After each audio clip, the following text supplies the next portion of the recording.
platform and share that. If it's a video, you can find us on YouTube right now. Just do a quick search for Fault Lines Radio. We are there. Jamarl Thomas's channel is sadly down, at least for this morning. I'm back up. He's having problems. Are you back up? I'm back up. Yeah. Oh man, I was having a rendering error, and it sometimes what it does is like you have to restart the computer. Then it starts going through updates. It was just obscene, and it's like all of it going on at once. And so it's like, oh, all right, get on the phone, do the news on the phone through Skype, and then get the computer up. So. Just like Andre said, it's Windows tomorrow. No, I've got a Windows computer too. I'm not going to chalk it up to that. I mean, this has been a years-long debate between Andre and I. Anyway, and you are live. You are live. I can see now. I can see your bright and smiling face. Jamarl Thomas is live on his YouTube channel. So if you guys want to check us out on YouTube, just go to youtube.com, search for either Fault Lines Radio or Jamarl Thomas. Like and subscribe to those channels, that video. And, both of those channels, by the way, have engaging and engaged chat rooms. So, do check those out. Good stuff there. We're also not just on the radio, not just on video, we're also on audio. Go over to the Sputnik app. You'll find us there. You can also check us out on Spreaker, on Stitcher, on Spotify, on Apple Music, and on iHeartRadio, the platform iHeartRadio. And again, we are taking calls. Our phone lines are consistently open throughout the show, but particularly in these open segments. 202-521-1320 is the phone number. Again, that's 202-521-1320. Jamarl, I am glad to see you're back up, and I've got to say, I didn't want to get into this too deep. I'll bring this up more later, man. It's good to have you back on YouTube. I'm sure there are a lot of folks who are like, that's their way for listening to the show. They don't necessarily remember the call signs. They're probably not in the area. They might not even know the other YouTube channel exists, and so this is how they find out about the show in the mornings. I'm glad that you're back up. That's a big portal for folks to find us. Well, I'm glad I'm back up too. I mean, I think I've made every I think I've been on live. I think for every Political Misfits show and every Fault Lines. So yeah, I try to make sure this channel is up because I feel like I don't know. I just like having both. I like the radio show and I like the YouTube show, and I like having this ability for people to be in the chat rooms and talk about what we're talking about. It keeps this kind of vibrant community about it, whether it's online or on radio. But all things being equal, I like it when I can be up there and have people to be on my channel having those chats and fights and conversations. It's fun. It enlivens the atmosphere in that chat room. Just like when we have fights and not just conversations, but occasionally fights on this show. It enlivens the atmosphere here too. Anywho, we are taking calls. 202-521-1320 is the number to call. Again, that is 202-521-1320. You know what? Something interesting came out yesterday. Elijah Monye is going to be here soon, but something relating to that came out. So Joe Biden is setting new demands for the Iran nuclear deal. Have you seen this? That basically Biden is saying he doesn't want to go back to the deal by itself. He wants to add additional things on it. Now, I nailed this because my thought was, I was like, everybody's assuming that Biden is going to go back to the JCPOA. Biden hasn't said anything like that I'm aware of. And to be honest, he had been more boisterous about it more than anything else. And so now he's like, I have new requirements. And his new requirements are basically going into, like right here, Iran would have to address its quote-unquote malign regional activities through proxies in Lebanon, Iraq, Syria, and Yemen. Think about this for the moment. Think about this. The United States had literally sent terrorists weapons, resources, money, if not the literal terrorists themselves, into Syria to undermine and destroy that country. We did the same thing in Libya. Now, on top of that, we did similar things where we're talking about the kill squads in South America. This seems to just be the playbook, right? And so for the United States to come out and say, hey, you need to cut off your proxies in these countries, we are literally causing starvation in Yemen. We're literally trying to push Syria into this kind of starvation thing by destroying the crops or by stealing the oil. And it's not like they have a huge oil exploit. The oil is for internal use. This is stuff that we're doing. Same thing with Venezuela, stopping the boats. I guess I'm making the point that this is somewhat of a united foreign policy. This is not Donald Trump doing X or Y. This is a united foreign policy. And when Biden gets back in, it doesn't necessarily mean the issues with Iran go away. In fact, what it looks like is they may not go away at all. You might see Biden taking the opportunity that Donald Trump gave him by pulling out of that deal, a deal that we don't know if Biden agreed with anyway, and now taking the opportunity to add more items on that deal. So that's what we're seeing with Joe Biden. I mean, so what does Obama think about that? Didn't he view that as his crowning diplomatic achievement? I mean, his vice president, former vice president, now the president-elect, not going to try to step back into that deal, or at least he's going to do so in a way it's not going to happen. I don't see Iran moving to do that because, again, that's one of the sort of not just their main ways to maintain their stability in the region, to maintain their power in the region. It's also, frankly, if you look at Lebanon, that would just, as far as I can tell, lead to an immediate change in the political structure of Lebanon, also of Syria. That would be drastic. So what does Obama think about that? Well, there's something else about this, too, that people need to realize. The moderates. Now, if you remember, Rouhani comes in. I can't think of Ahmed Ahmadinejad. That's who was there before, the president of Iran prior. If you remember, he was a hardliner. I used to watch him when he was going around Iran and so forth. And he used to promise this, he used to promise that, but he used to, shake his fist at the United States, and for good reason. Why wouldn't you shake his fist at the United States? We topple their government. We basically, we put a dictator, a strongman, in their government because they wanted to use oil for the people of their country. Oh, how horrible it is for them to use the resources for the people of their country. So with Britain and whatnot. So I get why they're upset. They should be upset. And so that was a hardliner. Well, they get rid of the hardliner. And then you get Hassan Rouhani. Rouhani, he even has a softer face. Perfect beard, and he's the moderate. He's the guy who was supposed to shake hands with the West, and he did. They were able to get that deal passed. And mind you, this is a deal that inhibits nuclear development. Israel already has nuclear weapons. Nobody likes to talk about it. Israel attacks its neighbors constantly. It can't stop attacking its neighbors. Can't keep its hands to itself, not to mention from the theft of land and whatnot. Again, this is not what Iran does, and yet Iran is the one who's being attacked for this stuff. And so then you get Rouhani who puts his hands out to the world. All right, we're going to shake hands. And we agree. And the nations of Europe say, yes, we agree. All of us are on the same page. And you get a deal.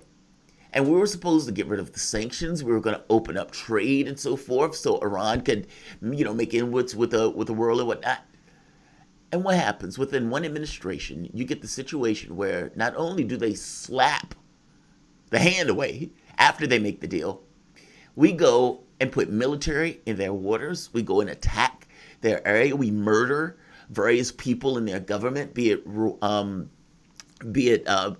Soleimani or be it the Iranian scientist that just was killed. And there were other people that were associated, like part of the commanders, that was murdered by us or by Israel. Like these provocations. And so this is not their fault.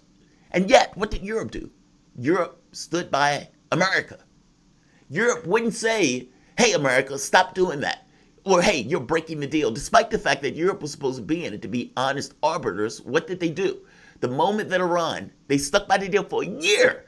And when Iran was like, we're going to take off some of the requirements. Why should we stick with this deal if the United States is going to not only not stick with the deal, but start adding pressure and sending flights over our places? So, yeah.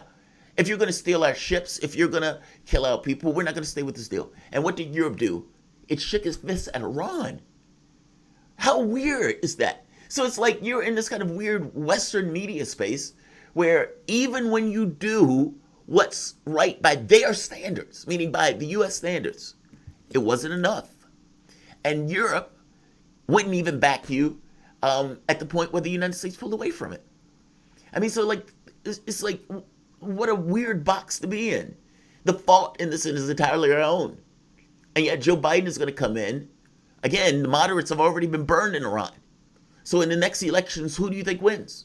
Do you think the moderates are still going to be able to make that case that we can reach out and we can extend our hands to the rest of the world. And no. How do you make that case now? You can't make that case. They've basically tarnished any type of relations from the United States and from us to that country, even if it was an administration that was open to have some level of peace. I'm just saying, like that's profound, and it's intentional, right? Iran, imagine what Iran agreed to.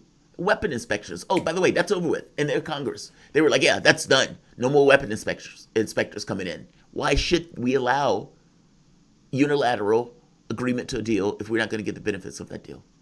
It's just astonishing, man. Like what we've been doing, and the media in this country doesn't report it that way.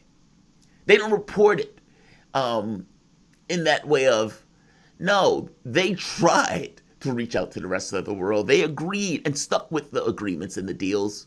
We didn't. Europe didn't back them up in this. No, this wasn't a situation where they were wrong. We were wrong all across the board.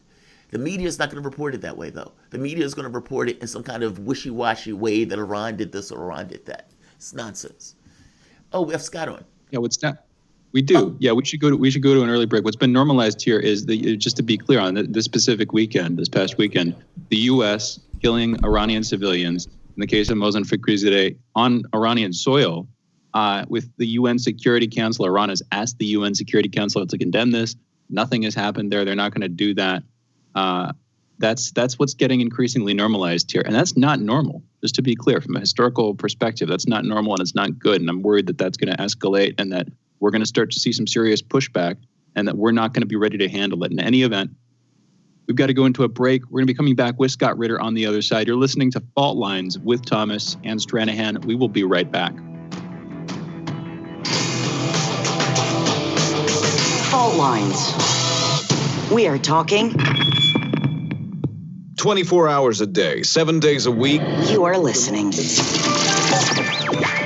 We give you the most essential out of the endless information space.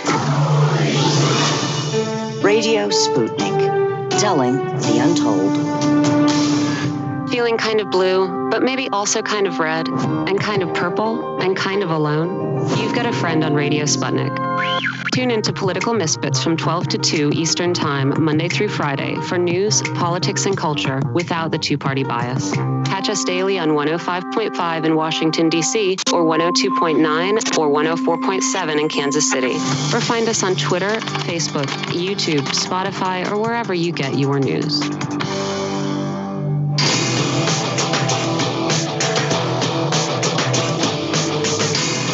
Fault Lines. And we're back. You're listening to Fault Lines with Thomas and Stranahan, and our guest, Scott Ritter. Scott Ritter is a former UN weapons inspector and WMD whistleblower, and you can follow him on Twitter at @RealScottRitter. Scott, thank you for being with us. How are you doing this morning? I'm doing fine, thanks. Yourself? Good. Better for having you. All right. Where do you think, as we were just talking about this past weekend, not just the killing of Mohsen Fakhrizadeh, also the killing of another as yet unnamed Iranian general with the Royal Guard Corps there. Like we were just talking about, Biden's probably not going to be any better. If anything, he's going to be worse than Trump, trying to put more pressure on him, and that's saying something.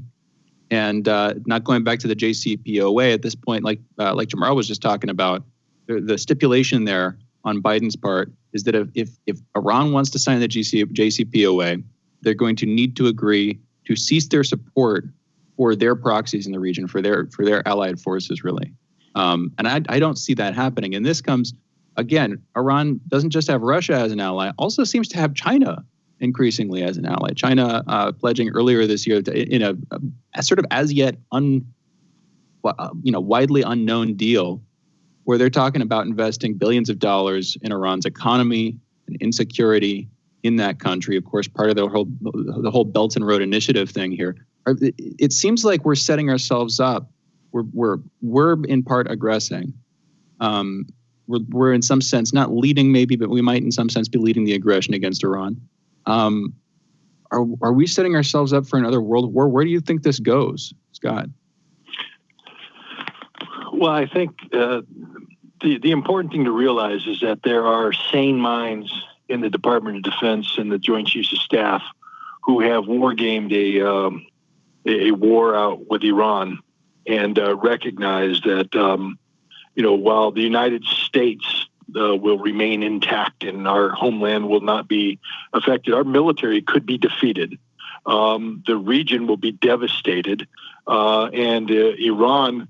Again, while we may be able to inflict grievous harm on Iran, Iran will be able to destroy the global economy and devastate our regional allies, including Israel, with precision ballistic missile strikes that will do harm to Israel, do harm to the United Arab Emirates, to Saudi Arabia, to Kuwait, to Bahrain, to any nation that sides with us, aligns with us. Iran has the capacity to reach out and touch these nations in a way that has never been done before. Therefore, I think war is off the table. That's not even the Israeli objectives. The Israelis are not suicidal. I've done a lot of work with the Israelis. They're not suicidal. They are, very capable of carrying out these pinprick assassinations to bully Lebanon, to bully Syria. But Iran is a different game, and a full-scale war with Iran is not in their interest. What's happening right now is, I think most people talk about the JCPOA as if it was a viable agreement. It never was. It never was intended to be a viable agreement. The United States was never going to comply with this. Barack Obama pretty much said so. Barack Obama acknowledged that the JCPOA's sole purpose was to bring Iran's nuclear program under control for the near future, to prevent Iran from having a one-year breakout window. Now, Iran was, of course, never going to agree to anything that said permanent confinement of its nuclear program. So the JCPOA allowed down the road for these restrictions to be lifted, for Iran to be able to introduce new models of centrifuges, to enrich uranium in stockpiles that were unlimited.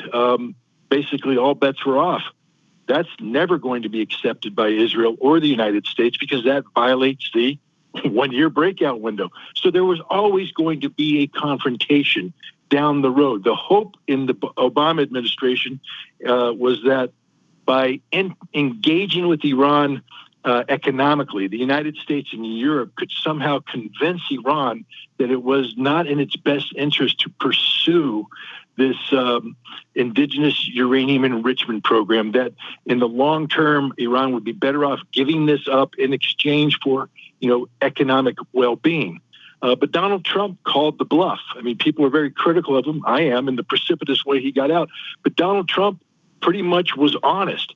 He said, once the sunset clauses are off, Iran will be able to enrich unlimited, and this is an unacceptable threat, especially if we maintain that Iran had a weapons program that they have not fully acknowledged. And even though it's not in play today, we don't know anything about it. And if down the road we allow Iran this unlimited enrichment capacity, when combined with this weapons program that we say exists, there's no proof that it exists, Iran becomes a nuclear power. The logic is unimpeachable. It's logic that the Obama administration sidestepped, but it's there. So we're dealing with the crisis today that was going to happen no matter what.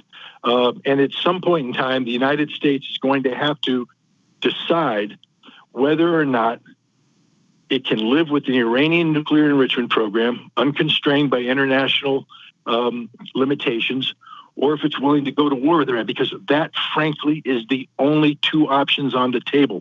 Iran will not willingly give up its uranium enrichment capability. People who believe Iran will are fooling themselves. Nor should it. I mean, let's be honest. No, nor should it. It's allowed. What right does right?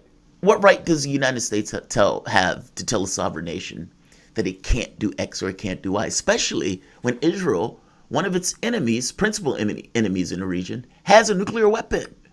Like, I think like people often like leave that off the table.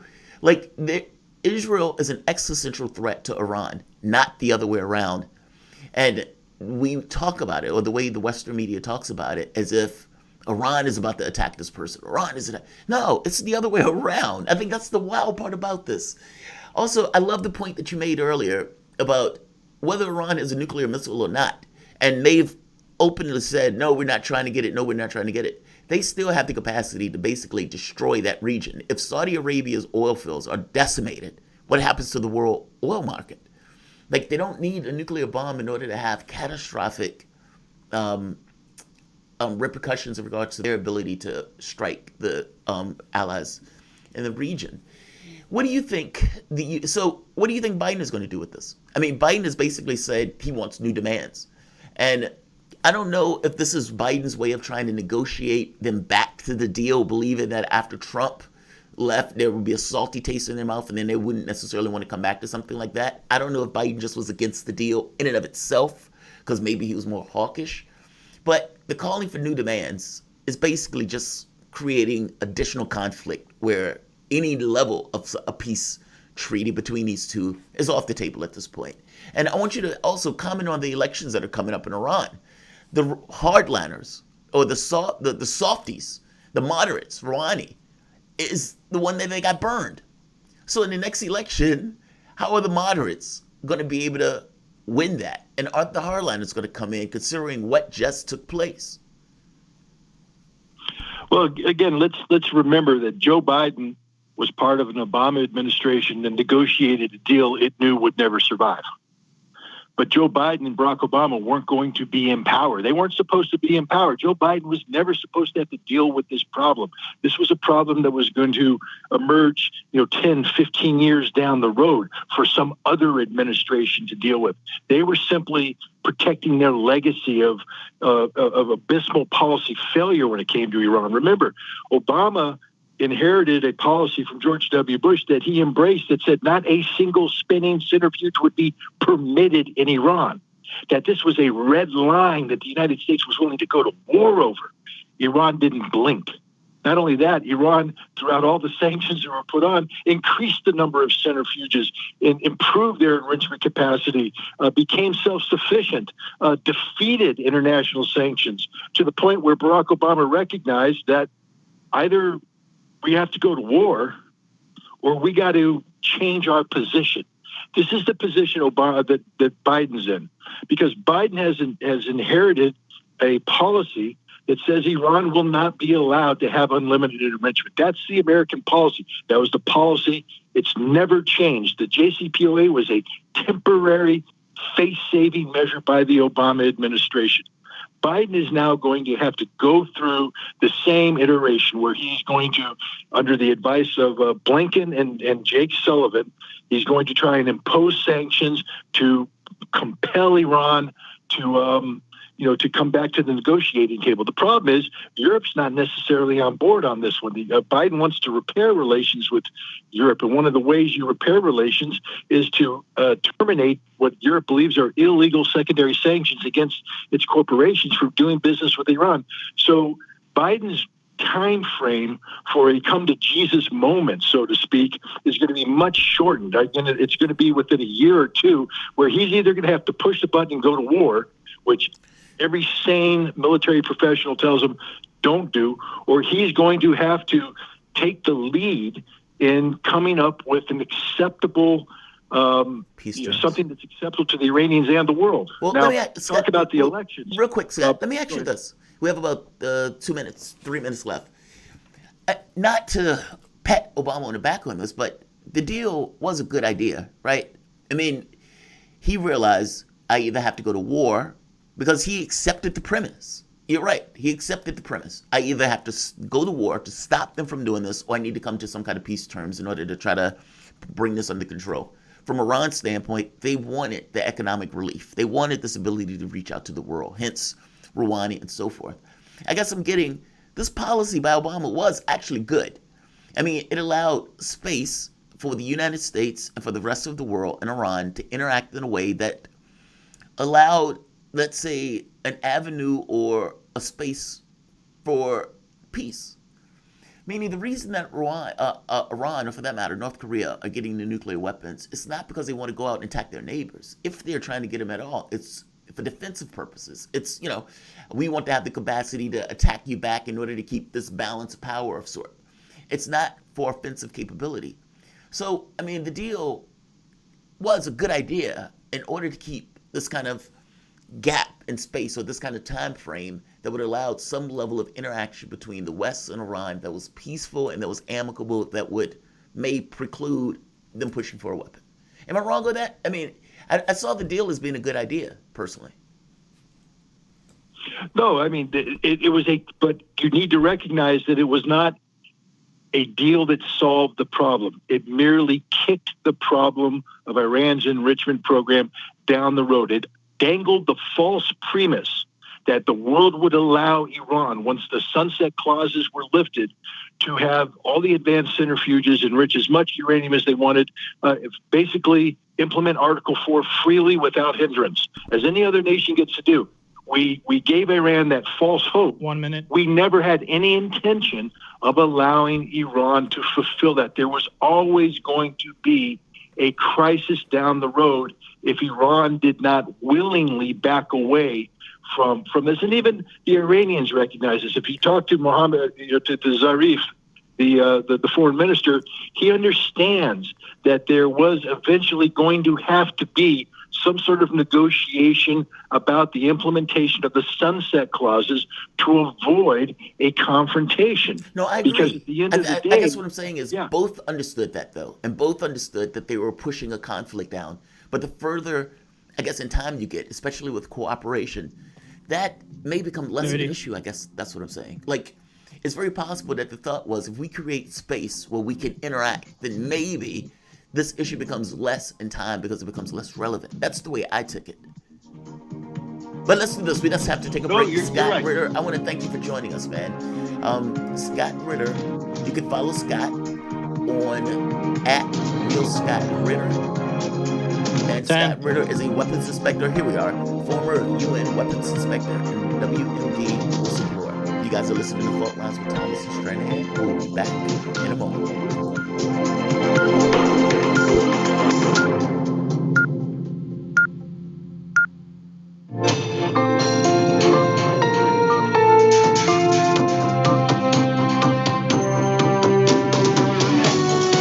You're listening to Radio Sputnik. Telling the untold.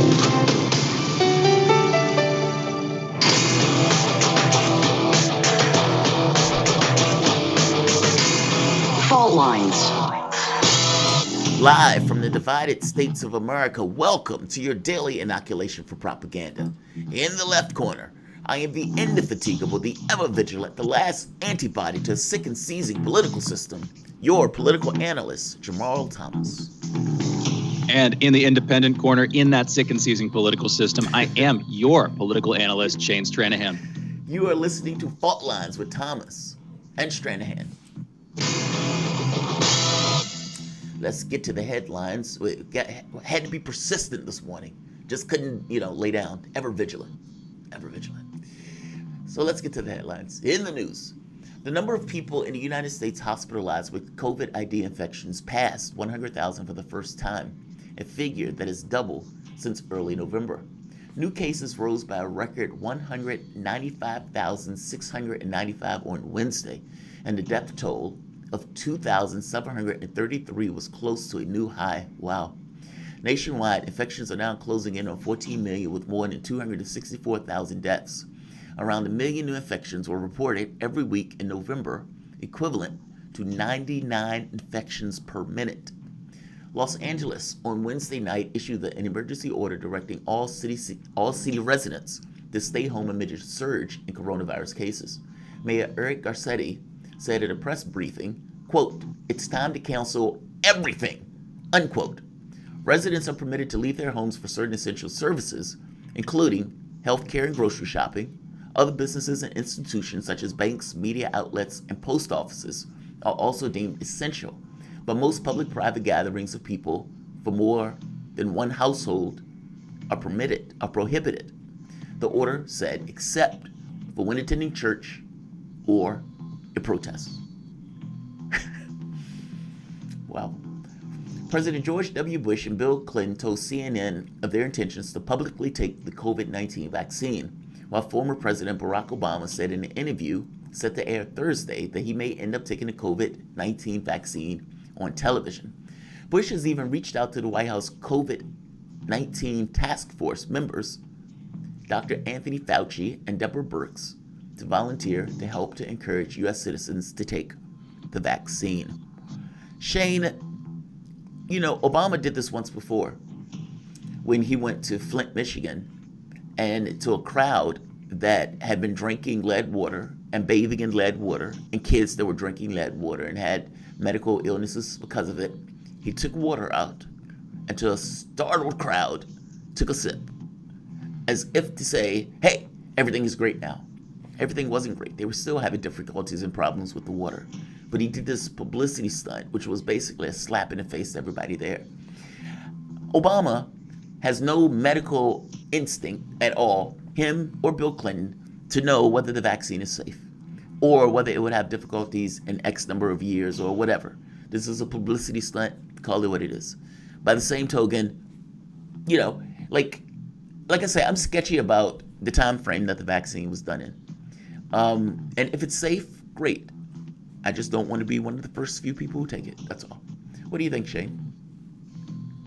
On that last point, here's the other side of this. The vaccine technically probably could have been done a lot quicker. I think I was reading an article recently where the researchers who did the core work on the vaccine in January, literally, they'd gotten the genome of the virus. They analyzed it, and in about 2 days, they created what then became the candidate for the vaccine. So if they rolled it out into trials sooner, they did challenge trials. Admittedly, that's a bridge too far for a lot of folks. They could have had this out a lot sooner. Does that make would that mean that it's safer? No.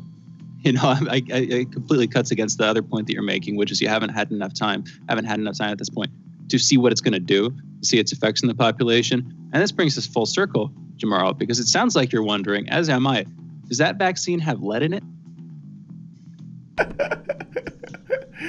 Because some do, right? I mean, I think the thing that people will look at when they're some of the anti-vaxxer stuff, where they would point to the various, this is in it, this is in it, this is in it, and this could have repercussions and so forth. And, my heart goes out to them. I mean, because even if you had, let's say, 2 in 10 million, if you're one of those 2, you're not going to feel all that great. You know what I mean? So, yeah, I don't know if it has lead in it, Shane. I don't know. I just felt it was done fast. That's all. And maybe this is my own inability to know or to realize how much time something like this should take. So, fair enough. And my own cynicism to some degree. Again, fair enough. But, look, I don't mind social distancing and wearing my mask until it gets to the point of saying, all right, that looks relatively safe. Let's go there. So that's where, I'm not trying to tell people not to do it. That's not where I am. Definitely take it, especially if you're one of those people who are potentially susceptible or on the front line. I don't know. In my head, it's more of those things of, I don't entirely trust stuff like that. I don't want to entirely put it into my body if I don't need to put it into my body. And all things being equal, I can wait and see how it goes, make sure there are no kinks before using it. That's just where I am, though. But everybody else make their own choices. I'll be honest. Depending on when it rolls out and what the effect seems to be, I very well could get it like in April or May or something like that. Yeah. Partly because I have some autoimmune stuff that I've had for a while that leaves me kind of worrying that if I catch it, it'll be severe. But also just it means you can travel again potentially. You can be in places without either the fear of catching it or, furthermore, and maybe more importantly, the fear of spreading it without knowing. That's actually a big thing. Also, depending on particularly if not a lot of folks want to get the vaccine, and if this virus persists through the summer of 2021, there are just going to be months there where it might be nice time to travel. Yeah. Anyway, and mention cheaper. I guess my feeling is it going to be the same strain of the virus that you get the vaccine for? There were different versions of the virus, or different, I guess, permutations or mutations. Like the one that was in Europe, the one that was in the United States, the one that was in China. Like some of those strains were different. I guess I wouldn't necessarily take even that thing and think you're bulletproof. That's all. No, you wouldn't be bulletproof, but I think wouldn't you get like overlapping immunity? Isn't that part of the idea here? And that's, you know what I mean? Yeah, I hope so. Yeah, because otherwise, how the heck is it even supposed to work? Yeah, but I hope so. We'll see. But we need something, right? I mean, at this point, what, 250, 60,000 people dead? Like, it's uncontrolled at this point. And it seems, honestly, and I know we have to get back to headlines, it feels as if Donald Trump is angry at America because he lost. And any notion of dealing with the virus, or for that matter, the financial crisis that's coming up, that it seems like Trump is trying to push the country into, like withdrawing some of the money and stuff like that for the PPP stuff. And have you seen the report on that? The PPP loans that came out yesterday? This stuff is horrendous. Donald Trump, Trump and his family was able to get like $4 million of the money right off the bat. The overwhelming majority of the money went to basically big businesses as opposed to the smaller loans and the smaller companies that were supposed to get it. You had a situation like 40% of the companies are not going to reopen up, small businesses. And you ask yourself, well, wait a minute.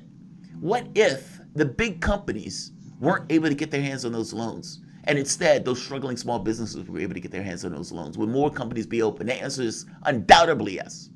Undoubtedly yes. Like, so it's like even the PPP loans that went out that had this ability to stabilize the economy. And I get it. There are some people that were able to get those loans. I'm making the point that it was a leaky bucket, and it was a leaky bucket for the explicit purpose of having those bigger companies to get their hands on that cash. It is appalling to see the reports that are coming out in NBC News and some of the other organizations. They had to fight, 11 news organizations had to fight tooth and nail to get their hands on that information about who they were giving the money to, how much they were giving the money to, and the loans and so forth. Think about that. Money from our collective pockets. And we had to fight tooth and nail to figure out who they were even giving it to. And you find out that it was basically come across as a scam. Yeah, that's a whole nother story. And we could talk to Richard Wolff about that. But our economy hit the skids. Yes, because of COVID, but also because of the incompetence and just basic greed and corruption associated with trying to remedy that stuff. It was appalling, to put it mildly. We can come back. Also, go ahead, Shane. End of the month, isn't like forbearance going to end on like mortgages and rent? Isn't this like what happened to that crisis? Last I checked, we were due for a crisis end of year. And then when you combine that with the small businesses going under, many of which are, brick and mortar stores, they're renting those places out, they're leasing those places out, whatever. They're no longer going to be able to do so. I just imagine stores and doors shuttering across the United States, whether it's commercially or residentially. I wonder how that's going to affect the ability to rent. How much rent is going to cost overall if there are less, less people who own homes who are renting out those homes to other folks. Like what the supply is going to be like there, what the demand is going to be like, all this stuff. Anyway, Jamarl, what was and for the matter, banks. I mean, how are the landlords going to pay the banks if the people can't pay the landlords? Like, and not even just people. We're talking about rental, like those businesses. When those businesses shutter up, how are those businesses owners going to pay the lease on their property? Because keep in mind, they have a business, they have to pay for the property, just like we have to pay for our property. How do they do that? But isn't this where more quantitative easing comes in? Are you really, of all the entities to be worried about here, are you really worried about the banks? No, I'm not worried about the banks. I guess I'm making the point. No, I'm not worried about it. It's like, what kind of lefty are you, buddy? No. No, I'm more so making the point that it's like this kind of chain reaction where people can't pay for this, and then the people who you pay can't pay for this, and people who it's like down the line, and you have all of these businesses shuttering up, basically not able to afford X or Y. Like, this is catastrophic.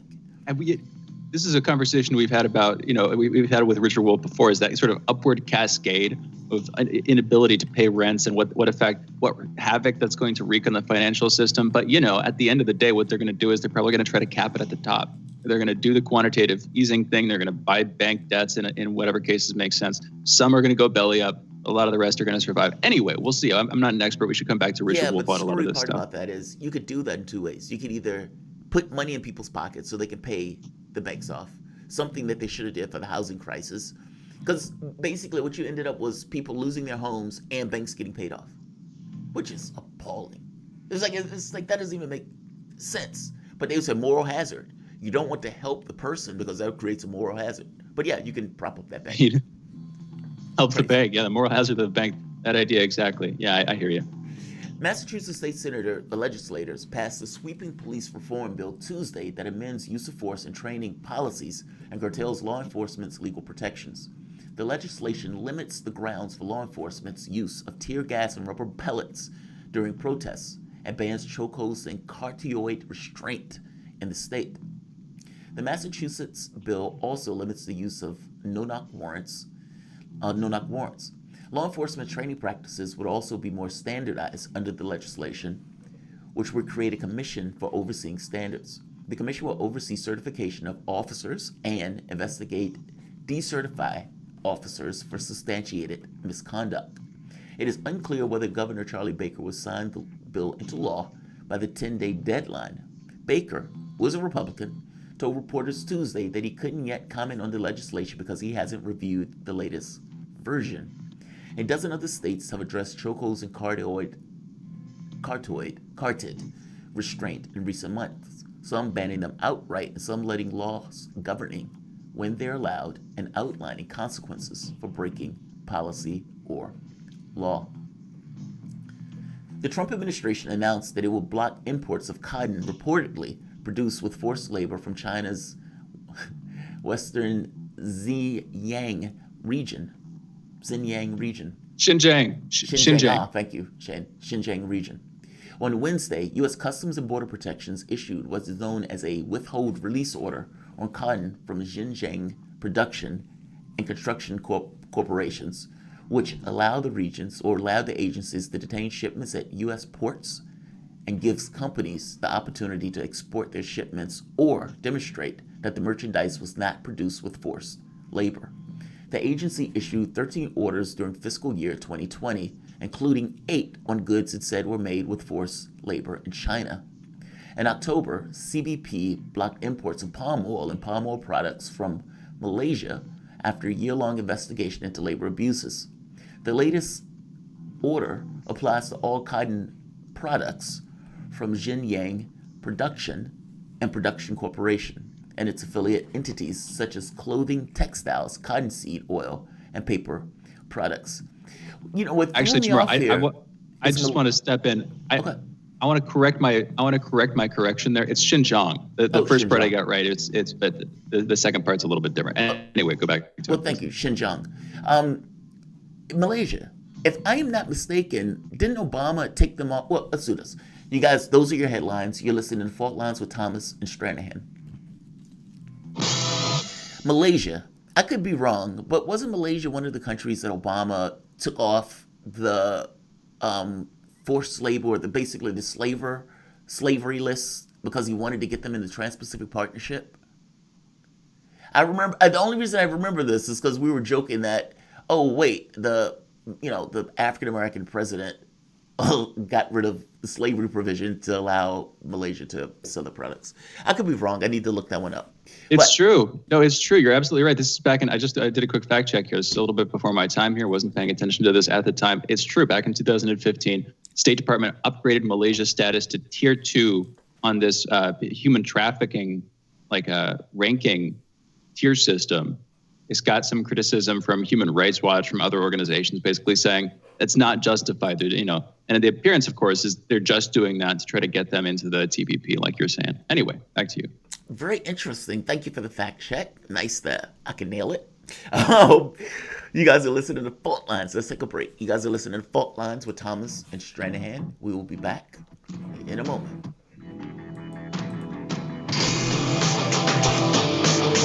Fault Lines. Want to talk? Get in touch with us at radio@sputniknews.com. Want to know how international issues fit into local ones and how local issues fit into international ones, with the historical context to tie them together? Well, we're bringing it to you all by any means necessary. Tune in weekdays from 2 to 4 p.m. Eastern Standard Time to hear me, Jackie Lukman, alongside my co-host, Sean Blackman. By any means necessary, your guide to connecting the social, political, and economic movements shaping the world around us.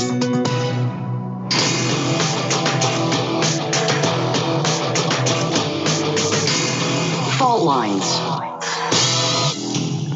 And we're back. You're listening to Fault Lines with Thomas and Stranahan, and our phone lines are open. That means we're taking calls. The phone number is 202-521-1320, or to pronounce it slightly differently, 202-521-1320. And Jamarl, over the break, you asked a question. I'm guessing you want to go here. The question being, should Trump get pardoned? Should we be okay with his arrest? What should our perspective as Americans be?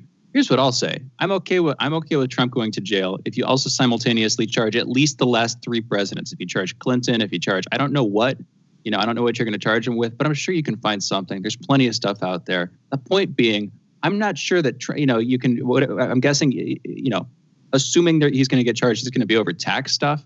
That's nothing compared to the war crimes that, the vast majority of our presidents, the living ones at least, should be charged for, and even some of the dead ones. Anyway, that's not going to happen. But you see my point. Like, it seems like if the not the DOJ, but if some attorney general, possibly the one in New York, comes down on Trump, if he gets charged, if he gets put in prison, that might be par for the course as a sort of punitive response to, this person that a lot of people don't like. But there's so much more that we should be focusing on. At least that's my take, Jamarl. What's your take?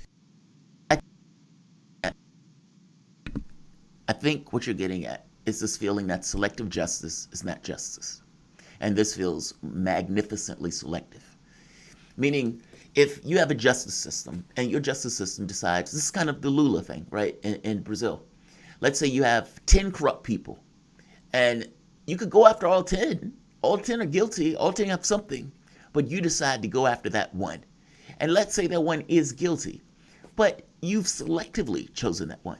This wasn't a situation where the justice system was being used equitably across the board. Hillary Clinton walking on the email stuff is astonishing. Any other person would have been put in prison for allowing their communications and that stuff to be open in the way. I mean, she had a server in her basement, for God's sake. Not to mention the Clinton fund. Like, that thing was a slush fund, the Clinton initiative. I guess I'm making the point that if you look at that and you give that a pass, and then you turn around and look at Trump and say, yeah, but we're going to go after him, that looks dodgy to me. And I don't think people are wrong for saying, hey, it looks like you're being selective in your application of justice, which means it's not justice at all. So it's like, if you go after Trump for taxes, he may be guilty of sin. He could be, right? But something feels banana republicish about going after him for that, because I don't think they would have went after him for it if he wasn't president. Like, it's the unique factor of they hate him, which seems to be the impetus for the prosecution, not, that they were just going to go after him. I don't know. It feels selective to me. Trump could be guilty of sin, and it still would feel selective. I could be wrong. This isn't me doing a rah-rah for Trump. Clearly, I don't think much of him. But I feel some kind of way about our system, our justice system, being used for these kind of political whack-a-moles, like where somebody in the political system wants to get somebody else and they want to punitively get the person. They just hate them. They hate them. They want to, And so they was like, all right, just put him in jail, find something to get him, and then chest thump when they were marching the guy off to jail, missing the point that your guy could have been prosecuted for starting a war. Your guy lied about all sorts of things involving war stuff. Your guy hid execution tapes, torture tapes. I get your point, Shane. It's like, yeah, you can get Trump on that, but let's be honest. The other presidents were doing things that were pretty appalling, but they were on the in crowd, so they never had to worry about prosecution. Trump is on the outs. So he does.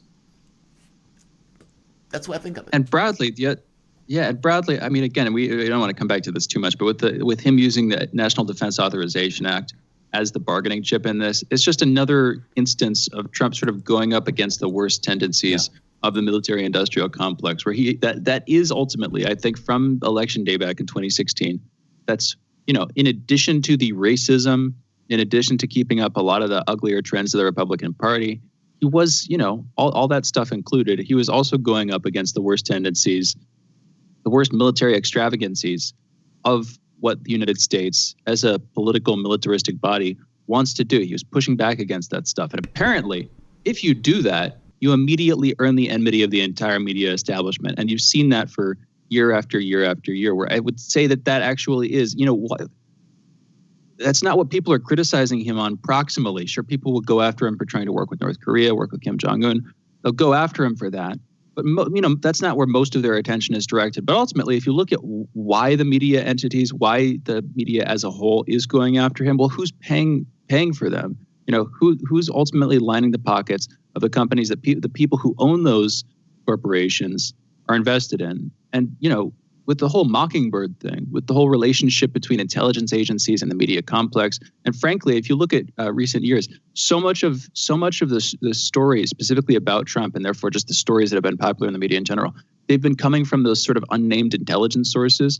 Why is the intelligence establishment so universally against Trump? Well, as far as I can tell, it's because he's trying to pull us out of different wars, or at least he was, flailingly, haltingly. Because you don't hear good intelligence stories about Trump. Those don't come out. No, you don't. And what do intelligence agencies want? By and large, they want to keep making money, and they'll keep making money by continuing to wage wars and continuing to escalate fears of threats from abroad.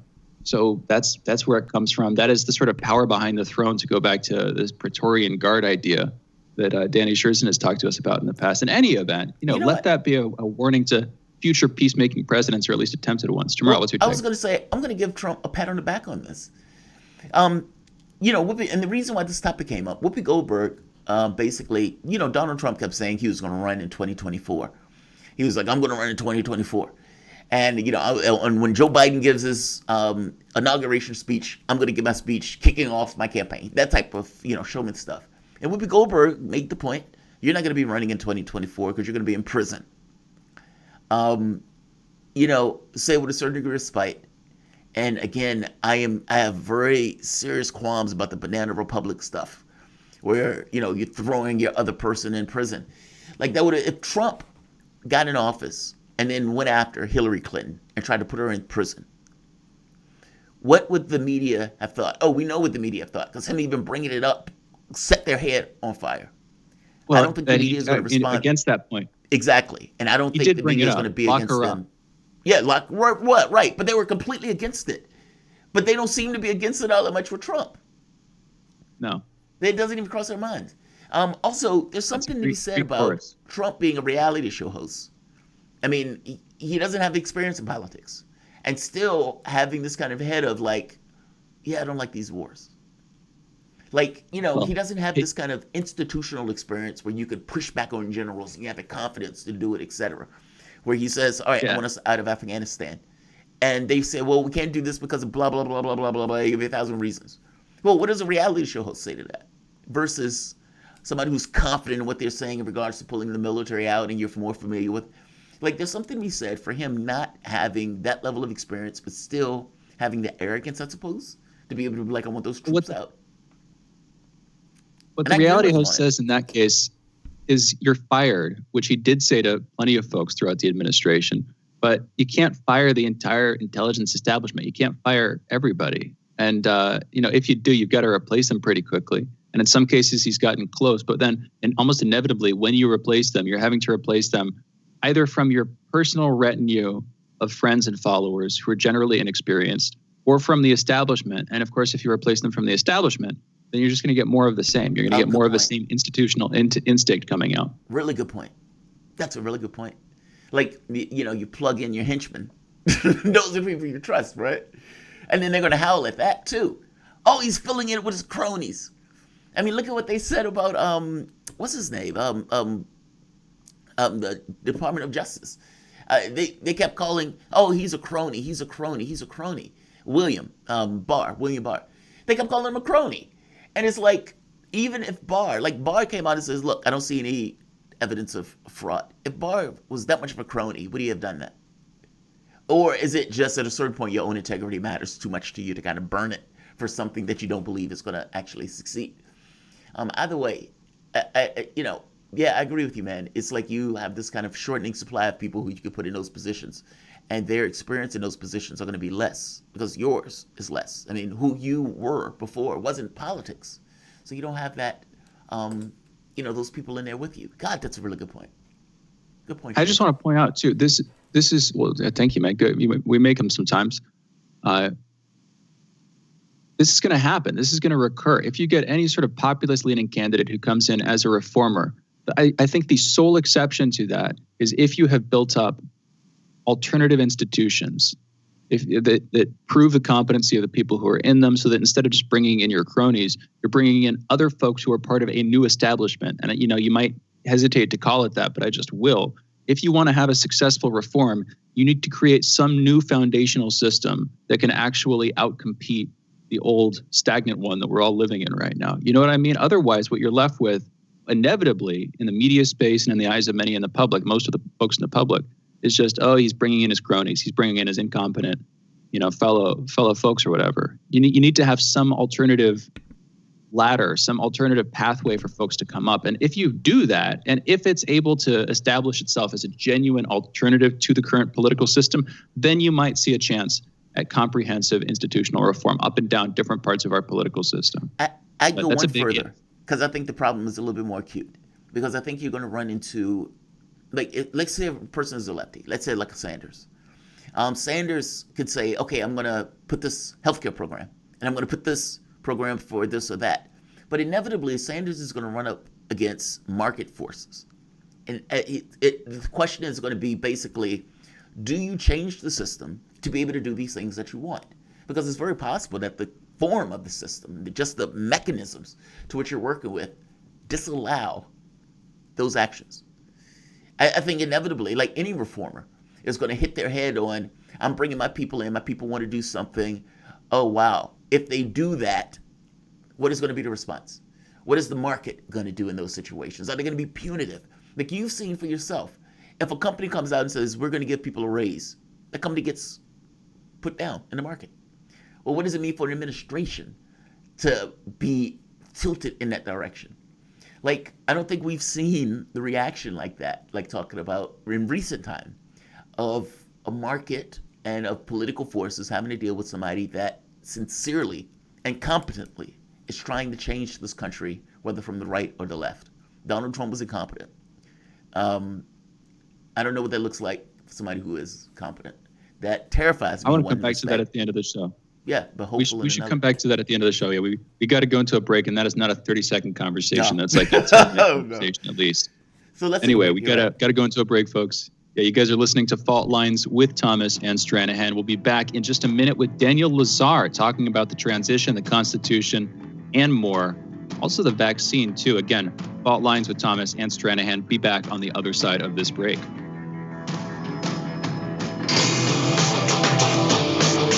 Fault Lines. We are above all the latest developments, and we don't take any sides. Radio Sputnik, telling the untold. Epidemics and pandemics could kill millions of people, and they actually did.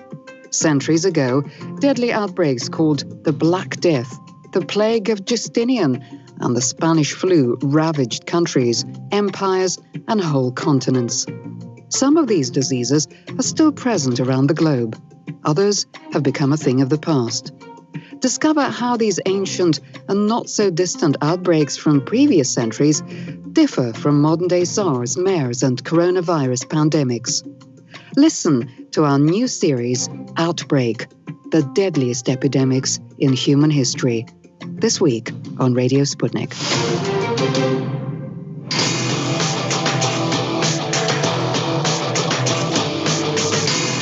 Fault Lines.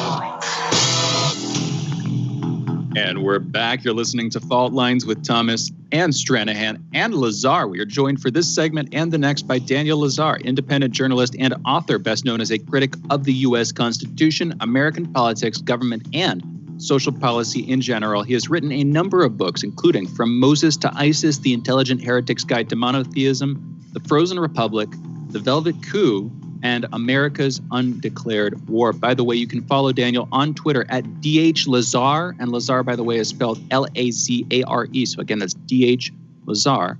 You can also find his column on theweeklyworker.co.uk, strategic-culture.org, and many others. Daniel, thank you for being with us. How are you doing this morning? He dropped.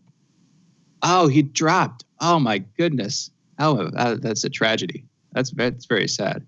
You know what? Hope we can get him back soon. I think we had a brief connection. He was on just a minute ago, and I'm pretty sure he's due to be back on in another minute. But anyway, you know what, Jamarl?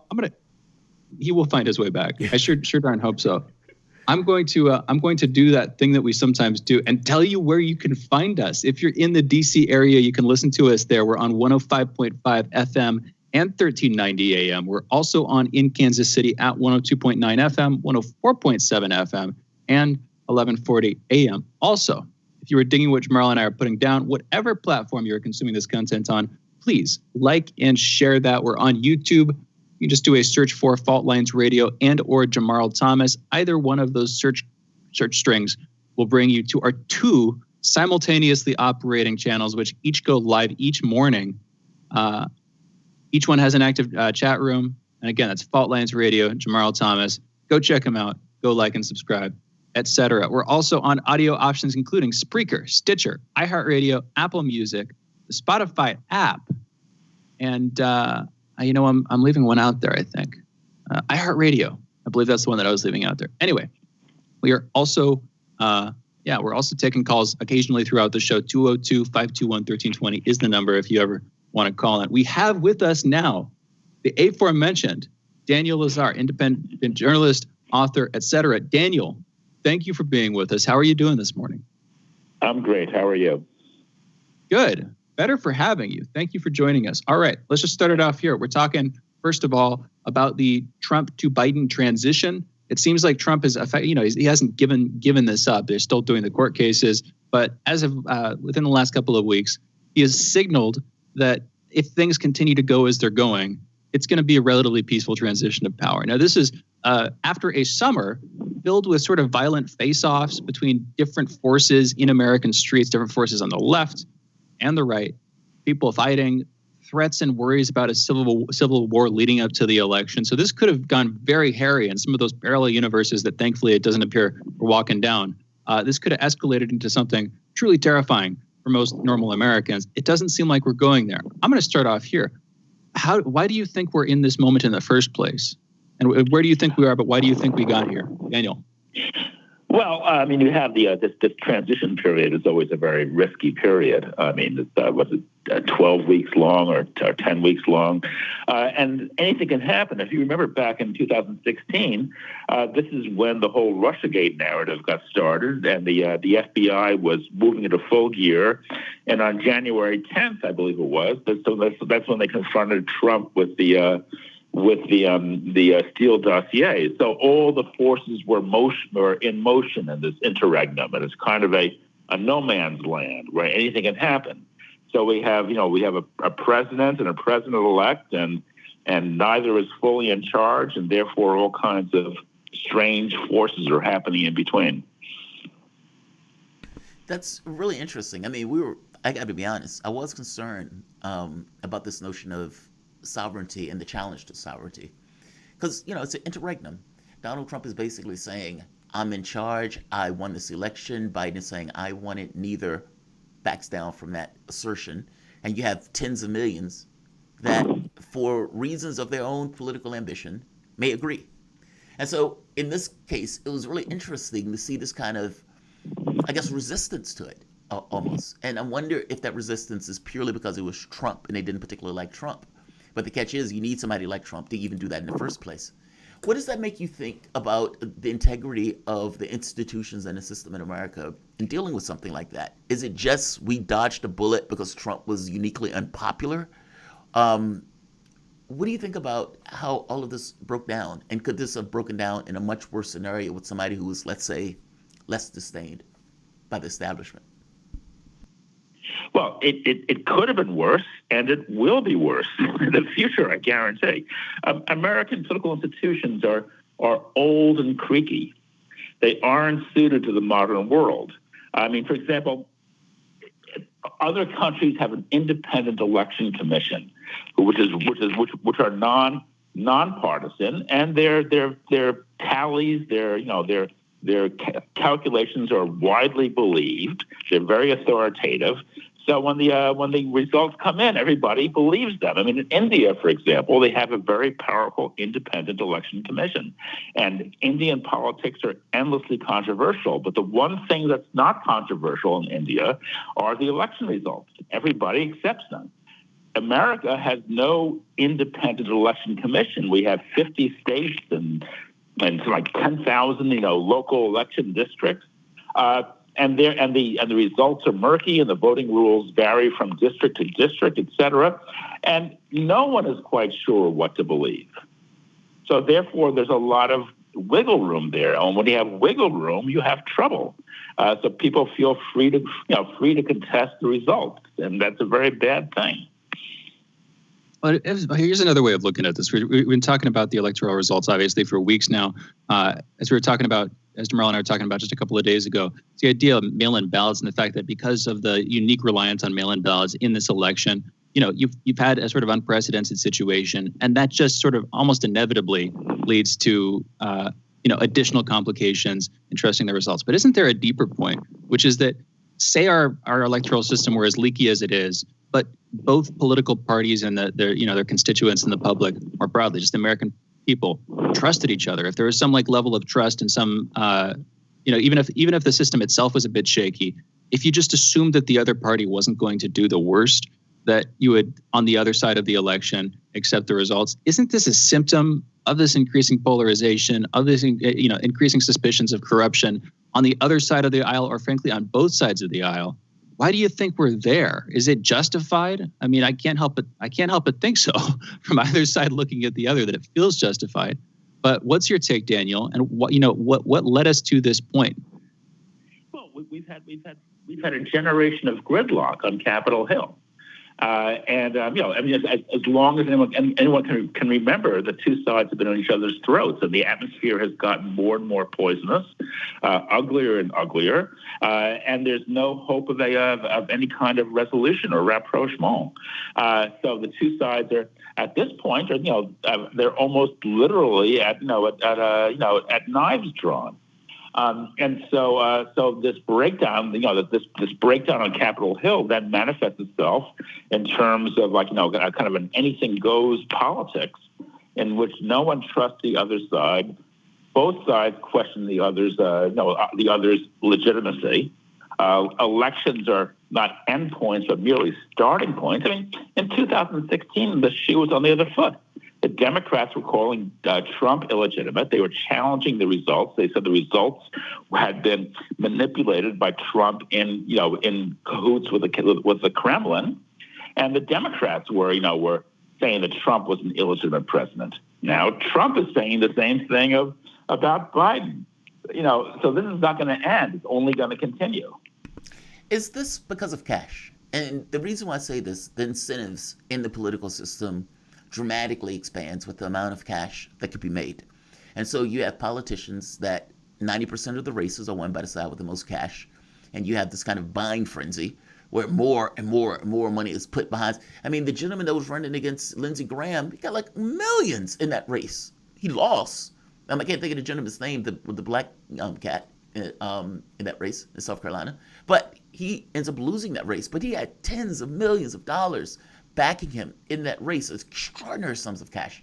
And so when you have huge amounts of money like that, that's being dumped not just into politicians, but also in what those politicians are going to do when they get in that office at the behest or in the interest of the various industries to which you're dumping money in them, doesn't that create a higher level of hysteria and a higher level of tension in trying to get your guy in or get what you want accomplished?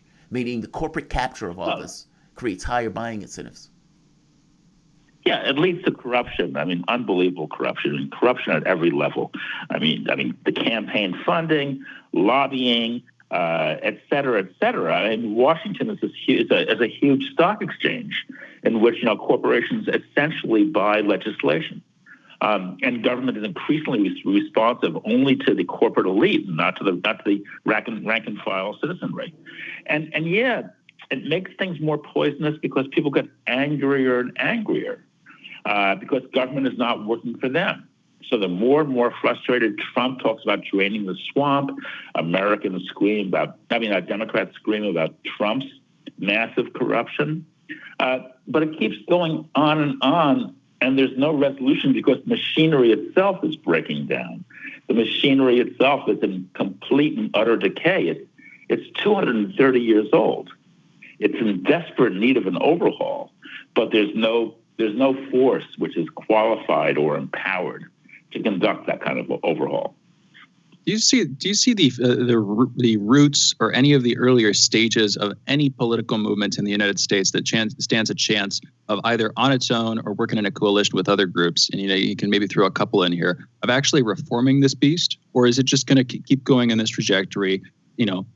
Either until it breaks down or until at some point in the future, however long from now, we do start to see signs of, hey, here's a coalition that could take this on. Here's a group that could take this on. Here's some viable reforming party. What's your take? What do you see, Daniel? I think you were right in that your first option was correct. It's going to keep going on and on until it breaks down. I mean, the problem is the Constitution is this ancient 18th century device. It's creaky, it's old, it doesn't work anymore. It's filled with all kinds of 18th century contraptions that no longer make any sense. Biden is facing a nightmare. I mean, he's facing a hostile Congress. He's not going to get anything done at all, unless maybe he'll think it'll look a little bit better if he sweeps these two races in Georgia. But still, even then, it'll be really tough slogging.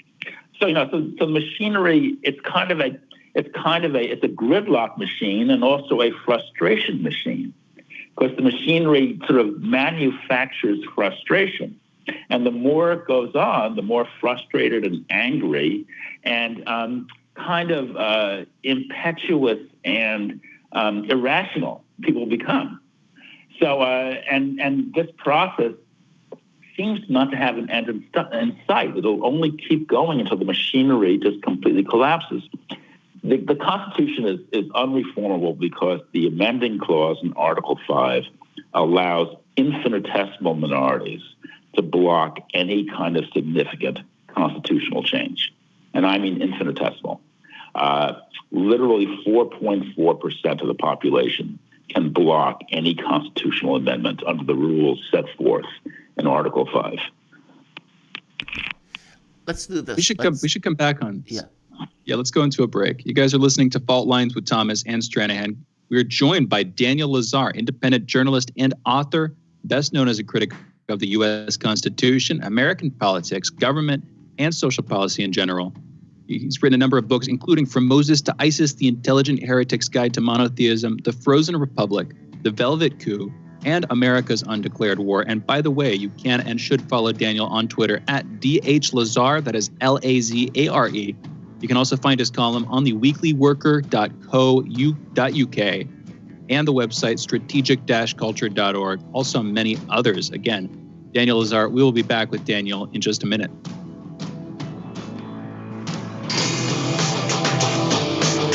Fault lines.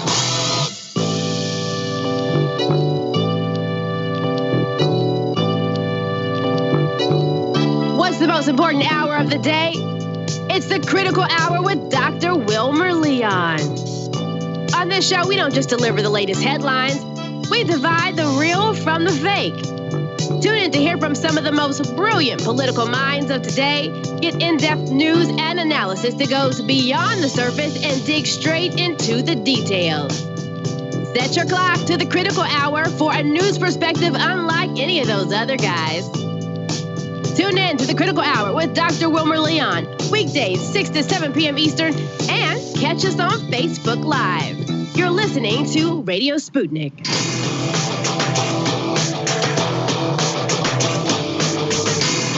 Fault lines. Welcome back to Fault Lines on Radio Sputnik. My name is Jamarl Thomas. I'm joined by my co-host Shane Stranahan, coming to you live from Washington, D.C. Joining us is Daniel Lazar, independent journalist and author, best known as critic of the United States Constitution, American politics, government, and social policy in general. He's written a number of books, including From Moses to ISIS, The Intelligent Heretic's Guide to Monotheism, The Frozen Republic, The Velvet Coup, and America's Undeclared War. Again, Daniel, welcome back to the show, man. Thanks for having me. So, what's the fix? If indeed the Constitution is a rickety device, and agreed, and if indeed there's all sorts of, everything that's 200 and something years old, I would imagine needs an update from time to time. Our problem is we don't have any trusted body in this because all of these people are political bodies in order to even make this change. So it basically goes until it breaks, or it goes until one side gets enough dominance to change it in their own direction, which doesn't necessarily help at all. Anyway, what's the fix to this? How do we fix this when political entities are the items that are the devices that are there for it? Like, what changes would you make? Let's start there. Well, first of all, there is no easy fix. I wish I had an easy answer for you, but I don't. The problem with the Constitution is you have this amending clause in Article 5. Americans say they say the Constitution is great, it's wonderful, the greatest plan of government ever written, but of course, very few people actually read the document. And if you read it, you come to something called Article 5, which tells us how the Constitution can be changed. And that article says, and you may remember this from high school, that in order to change the Constitution, in order to amend the Constitution, you have to have the approval of 2/3 of each House of Congress plus 3/4 of the states. And the 3/4 rule means that 13 states can veto any constitutional amendment. And 13 states like the Dakotas, Wyoming, Vermont, Montana, etc., can add up to as little as 4.4% of the U.S. population. So that means that the Constitution is essentially unamendable. And there has not been a constitutional amendment in 50 years, by the way. And it's not only unamendable, but it's an idea of a sort of a thoroughgoing revision and update is completely and totally impossible. So Americans are stuck with this 18th century machine. There's no way out. And we've seen what's happened to other societies that, in similar straits. The Russian Empire, the Chinese Empire, the French monarchy in 1789, 2 years after the Constitution was created. In 1789, everybody sort of thought there could be a peaceful, smooth, easy transition from royal absolutism to some kind of more modern democratic arrangement. But of course, it wasn't that way. The country had to pass through literally 10 years of hell before it could come out the other side with something different. So America has had essentially 230 years of stability. But the Bible tells us, 7 years of fat and 7 years of lean. And now America is entering into a period of extended turmoil and breakdown. That's what Trump is all about. That's what 2016 and Russiagate were all about. It's going to be what these current tremors are about, and we'll see what happens with the Biden administration. But I think it will be just as rocky, just as turbulent, if not more. So I foresee just deepening turbulence, deepening confusion as America kind of thrashes about and tries to figure out a way out of this 18th century bind. And where are people going to go? I don't mean necessarily geographically. I'm not talking about some mass exodus from the United States, but politically. Like, there's this human drive to make things better that various people are able to enact in different ways at different points in time. If electoral politics on the national level isn't the outlet, what do you see people doing? Do you see people just getting more and more disengaged from politics, or do you see a resumption of political activity on the local or state level? What do you think is going to happen for the average person if they see problems in their community specifically, if they see problems up close in person and they want to fix it. What's going to be the relationship? What's going to be the interaction between the American political system and your average American, Daniel? The system will become more and more broken down and irrational, and the more people try to fix things, the harder fixing it will become. Look, what I'm saying is very simple. I think that Americans have got to get together democratically, on a strict one person, one vote, majority rule, and look at the Constitution and say, is this working? Is this not working? How do we want to change it? What do we do? But they've got to do it democratically, not according to the arcane rules set forth in Article 5. And that means that if 51% of the American people, via their representatives, think that the Second Amendment is nuts, for example, as I'm quite sure they do, they won't argue for decades upon decades of what this little 28 words of 18th century prose means. They'll just take that thing and chuck it out the window. Okay? And they'll be free to do that to whatever part of the Constitution they want.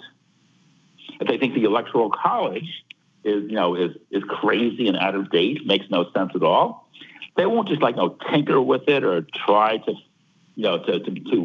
modify it around the edges. They can be free to take the whole damn thing and chuck it out the window as well. So I'm calling for the people to have the power to be able to freely and democratically range over the entire document. And I would argue that power is given to them by the preamble, which is kind of at war with Article 5. The preamble says that we, the people, in order to form a more perfect union, establish justice, et cetera, ordain and establish a new constitution. And if you recall, they were doing that at variance with the existing constitution of the day, the Articles of Confederation, which are still the law of the land. So I'm saying if the people could do that then, bodily, create a new constitution contrary to the existing laws, they can do that again in the year 2020. It's not that they can't do it. People can do whatever they want. Let's be, none of this stuff is real. The Constitution isn't real. The preamble isn't real. None of this stuff is real. Those things are just choices that individuals make to go one way or the other in regards to the framing of it or the say structure of their thoughts and everything else. So it's not that I disagree with you. I guess my thought is, states, let's talk about states for the moment, not as just individual people, because the political bodies are going to be kind of fought in the state thing. And what I suspect is going to take place is that states are going to say, well, wait a minute, Vermont, as tiny as I am, disagree and don't want my power diminished. Aren't you going to get a situation where states, especially the smaller states that have a certain degree of over leverage in our system, and I agree with you entirely on that, aren't those states going to basically complain and say, we're losing power in this? Meaning, one man, one vote belies the point that states have personalities, and I know this sounds weird, but have certain characteristics of their own that they may not necessarily want diminished by majority rule, which was the original problem in the first place. Or am I wrong on this? No, you're right. I mean, and France in prior to 1789 had states as well. They were called provinces. Places like Brittany, Normandy, Bordeaux, etc., Provence. And these provinces were rather like our states today, and they had their own regional powers. So very early on in the French Revolution, what happened? The National Assembly did not negotiate with the states. The National Assembly abolished the states and replaced them with uniform departments, départements in French. They just swept them away. Alexander Hamilton wanted to do that in 1787. He wanted to replace the states with uniform electoral districts. And Lincoln, who was kind of a quasi-Hamiltonian, achieved that to a degree when he broke up Virginia in two parts in 1861, when he encouraged the secession of West Virginia. But the states only have as much power as the people in their entirety give them. And if the people say, we don't care what Vermont thinks, we don't care what Wyoming thinks, we don't care about any of these artificial entities, and what is Wyoming but a kind of just a big square on a big rectangle on a map? We don't care what Wyoming says. We will abolish Wyoming. And the people could do that. That is, the preamble says they can do that. Daniel, we've only got about 2 minutes, a little bit less than that left. I want to get to a kind of big issue. We probably don't have enough time for this. It's just fundamentally an issue with the idea of a constitution itself. Where on the one hand, if you have a more flexible constitution, you arguably have a less legitimate one. Because, something that's constantly changing doesn't have any sort of internal rule that can stand the test of time. On the other hand, if you have an inflexible constitution, then it appears to get less and less legitimate over time as well. In other words, there's this seesaw of values that over time, with any given constitution, whatever form it takes, whatever specific mandates, whatever it constitutes, is this imbalance of values and imbalance of things that you would want from it. What's your take? Does this just mean, am I wrong? I mean, let's start there. Am I wrong? How do you see it? I think you're absolutely right, and you're right. And there's illegitimacy on one hand and illegitimacy on the other hand. There are no eternal truths. There are no eternal constitutions. The generation of 1787 can't set rules for the generation of 2020 because literally they had no idea whatsoever about what life would be like in 2020. And of course they knew it. Doesn't matter how brilliant or prescient they were. Here's the thing, though. Where is legitimacy? If there are no objective truths, if there's nothing to codify on high level, where is legitimacy left in general in terms of political philosophy, political science, et cetera? You got 20, 30 seconds here, Daniel. What's your take? It comes from democracy. I mean, it comes from we the people asserting our power to do whatever we want to do in order to improve our condition. And that we the people are the prosecutor, the judge, the defense attorney, and the jury all rolls into one. That's what government of, by, and for the people mean. The people control their own fate. Daniel, we're out of time here. We've got to get you back on some other time to talk about propaganda, because as far as I can tell, that is the threat in some long-term sense to the legitimacy of democracy itself. In any event, that's a conversation for another time. Daniel Lazar, independent journalist and author. Check him out on Twitter, DH_Lazar. You guys are listening to Fault Lines with Thomas and Stranahan. We will be back with headlines in 1 minute.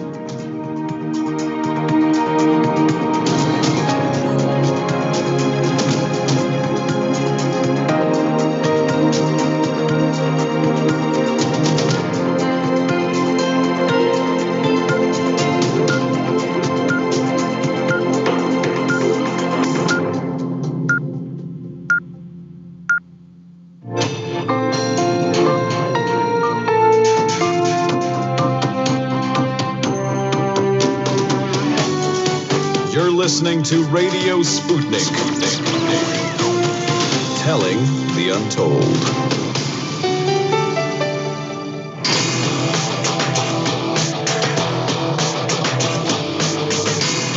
Fault Lines.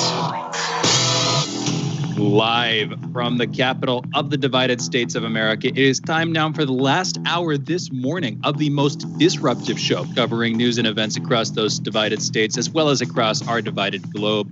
In the independent corner, I am your political analyst, Shane Stranahan. And in the left corner, I am the indefatigable, the ever-vigilant, the last man on the wall with my co-host, Shane Stranahan, your political analyst, Jamarl Thomas. And together on that wall, we are Fault Lines with Thomas and Stranahan. And heading straight into the headlines here. In the news this morning, specifically in COVID news, first off at least, the number of people in the U.S. hospitalized with COVID infections passed 100,000 for the first time, a figure that has doubled since early November, just a month ago. New cases rose by a record 195,695 on Wednesday, and the daily death toll of 2,733 was close to a new high. Nationwide infections are now closing in on 14 million, with more than 264,000 deaths. Around 1 million new infections were reported every week in November. That's equivalent to 99 every minute. Los Angeles on Wednesday night issued an emergency order directing all city residents to stay home amid a surge in coronavirus cases. Mayor Eric Garcetti said at a press briefing that, quote, it's time to cancel everything, end quote. Residents are permitted to leave their homes for certain essential services, including for healthcare and grocery shopping. Other businesses and institutions, such as banks, media outlets, and post offices, are also deemed essential. But most public and private gatherings of people from more than one household are prohibited, the others said, except for when attending church or a protest. It comes as former Presidents George W. Bush and Bill Clinton told CNN of their intentions to publicly take a COVID-19 vaccine, while former President Barack Obama said in an interview set to air Thursday he may end up taking a COVID-19 vaccine on TV. Bush has even reached out to White House Coronavirus Task Force members Dr. Anthony Fauci and Dr. Deborah Birx to volunteer to help encourage U.S. citizens to take the vaccine. Here's what I think they should do, Jamarl. I think Bush, Clinton, Obama, they should all get together in the same photo, maybe even make it a Christmas photo, like with the tree stuff around the edges of the frame, like the pine branches around the edges of the frame. And they should all be like smiling, grinning at the camera and injecting each other with the vaccine. You can have them all lined up. You know, maybe Bush is injecting Clinton, Clinton's injecting Obama, and Obama is injecting Bush. Pretty sure that completes the circle there. And yeah, we sing hallelujah and prepare to go into the new year. The presidents. I think it was Saturday Night Live. They used to have this skit talking about the presidents, and they were like superheroes. It was like Jimmy Carter, Barack Obama, Bill Clinton. They were flying around the globe and stuff like that. Yeah, I don't know. I suppose this is the celebrity stuff, where it's like this random celebrity that is just a person does something, and so I am going to feel some kind of way about it, and maybe I'm going to do it, and I'm going to have those mannerisms and feelings. I don't have any of that with him. I don't know how Obama injecting himself is supposed to make me feel better about injecting myself with this stuff. No. I just don't. I'm not saying anything's wrong with the vaccine.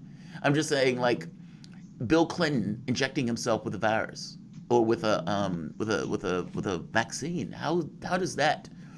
You know, I understand what they're trying to get across, right? I'm just talking about just away from that, just from a human thing, just from a human point of view thing, not a celebrity, just a human being injecting himself with a vaccine. I look at that and say, hey, now I'm going to do it.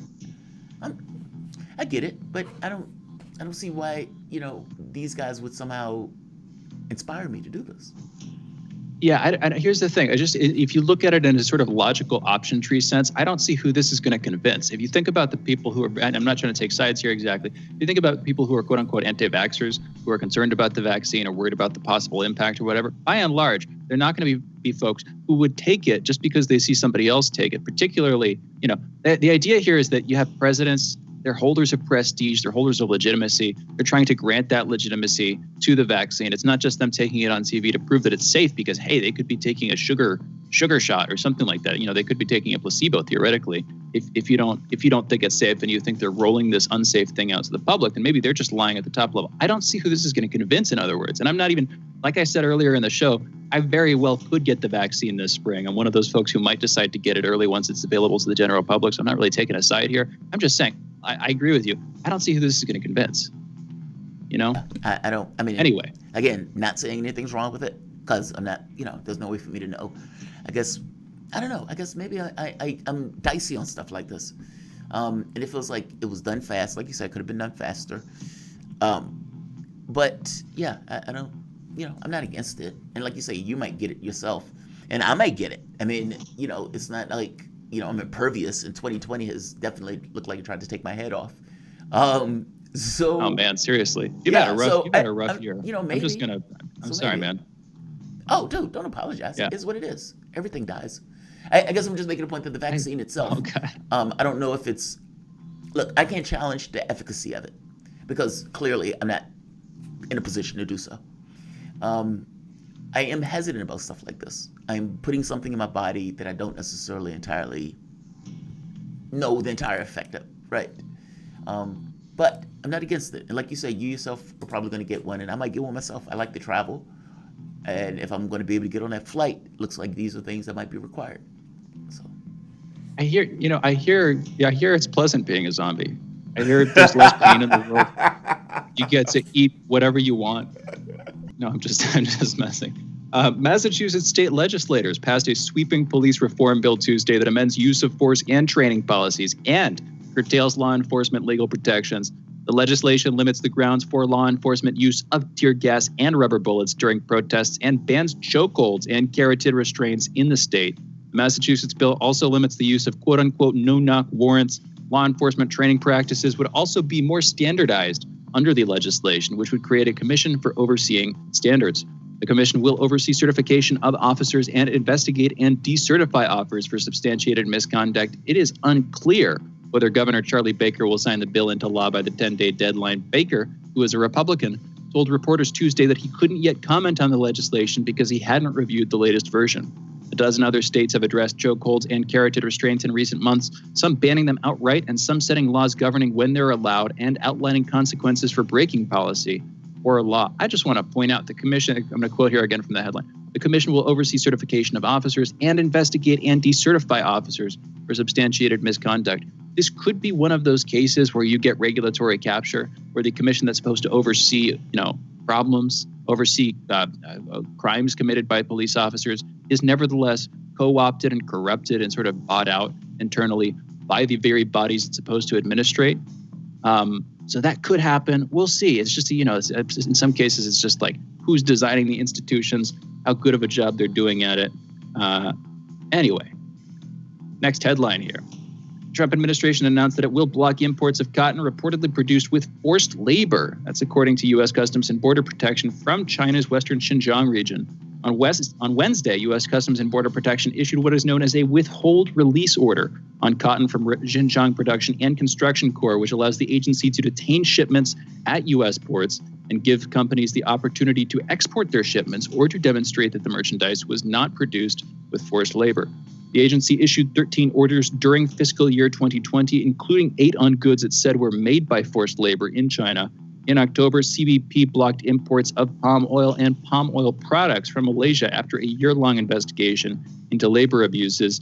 The latest order applies to all cotton products from Xinjiang Production and Construction Corps and its affiliate entities, such as clothing, textiles, cottonseed oil, and paper products. Now, I wonder if the next step here, Jamarl, is for the U.S. to try to pass our sanctions along to other countries by sanctioning the purchasing of the imports of products from companies that buy from this corporation. You see what I'm saying? Yeah. Like that seems to have been what we've done in the past. Is we try to create these sort of chains of sanction chains or something like this, by which we can completely lock out whatever company or entity we don't like from participating in the global marketplace. That could happen. I don't know. What's your take? Where do you think this is going to go broadly, specifically in a Biden administration, Jamarl? Oh, man. I would say we better be careful with that. I mean, think of China for a moment. And we did the story the other day about, the rare earth minerals that China produces, like 70%. And China passed a law basically allowing them to control the exports of things that they consider to be pertinent to the state or necessary for security of the state. Well, if we start doing stuff like this, they could too. I mean, it's not the situation where the United States is this.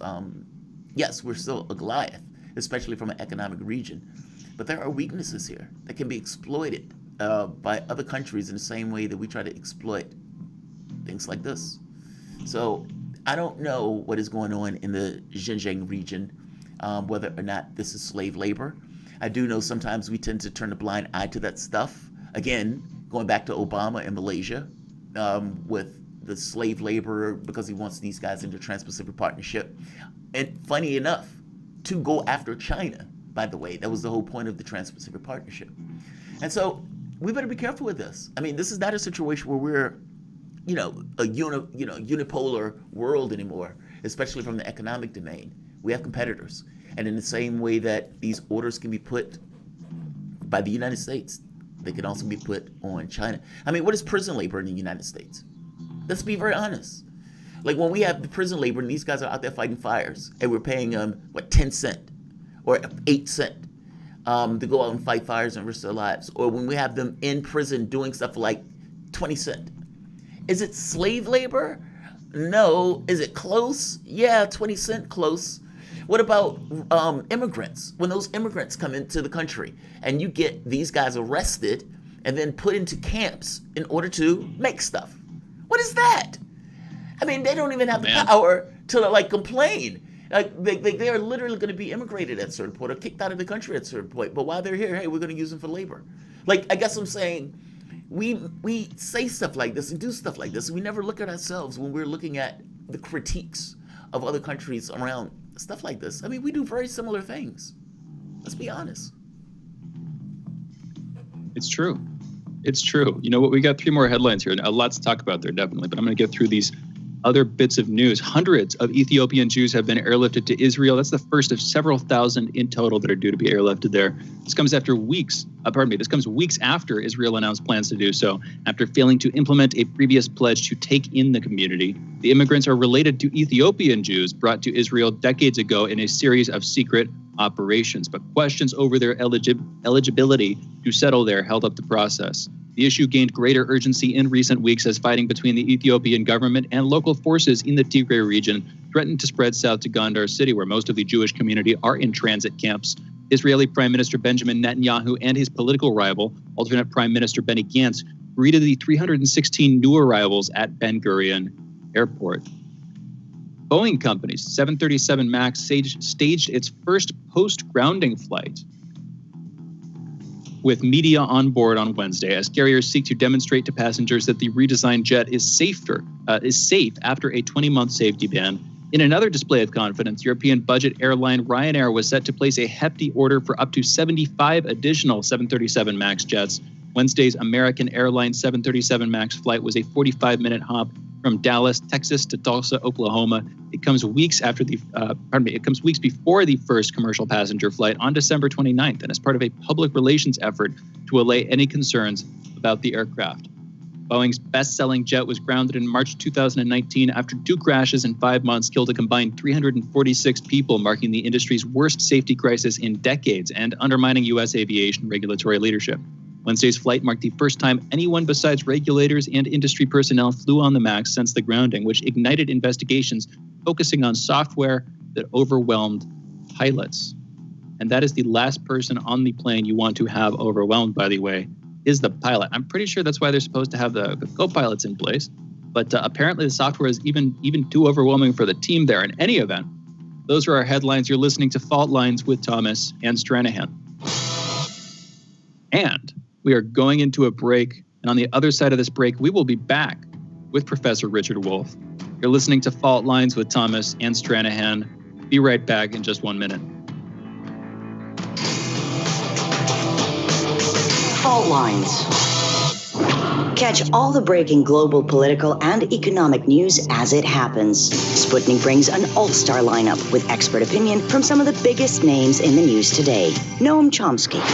Turkey, U.S. ally, their main goal is to attack the Kurds, the one ground force opposing ISIS. And there have been a kind of a funnel for support of ISIS, not officially, but in practice. Peter Sunday, co-founder of the Pirate Bay. We don't have any sort of democratic control over the internet. And I think that we're very naive when we think that the internet itself is intrinsically good. It's not. It's just a very neutral technology that is being used for good things, but more and more being used for evil things. Icelandic Foreign Minister Gunnar Bragi Sveinsson. We increased activities in the Keflavik airbase, and that has to do with more activities from the Russian Northern Fleet in the ocean around Iceland, and also, of course, these usually flights of the bombers. Robert F. Kennedy Jr. We're the ones that destroyed the government of Libya. We're the ones that, in a pipeline dispute, that helped destroy the government of Bashar al-Assad in Syria. We're the ones who invaded Iraq. Former U.S. Secretary of Defense William Perry. The hostile relationship between the United States and Russia today is dangerous for both countries, not because either country would actually want to start a military conflict, but because there's always a danger of blundering. Sputnik talks to the brightest minds in politics and current affairs to find out what's really happening. Tune in.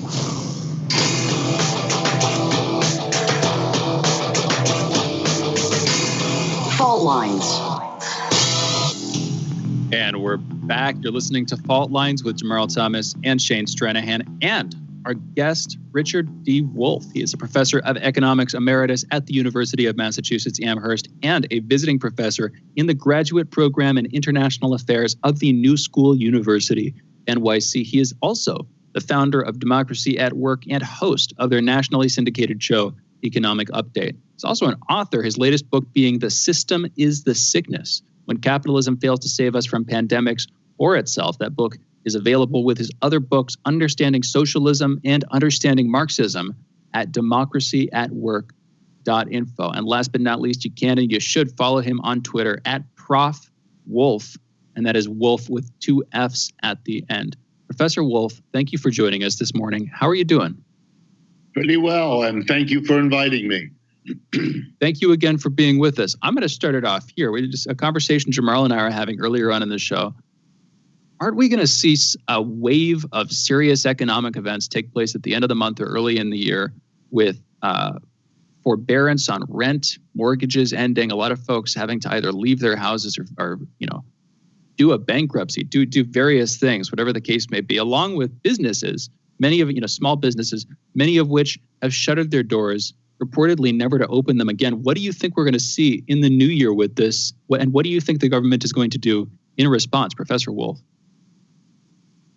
Well, I don't want to be, the messenger who brings the bad news.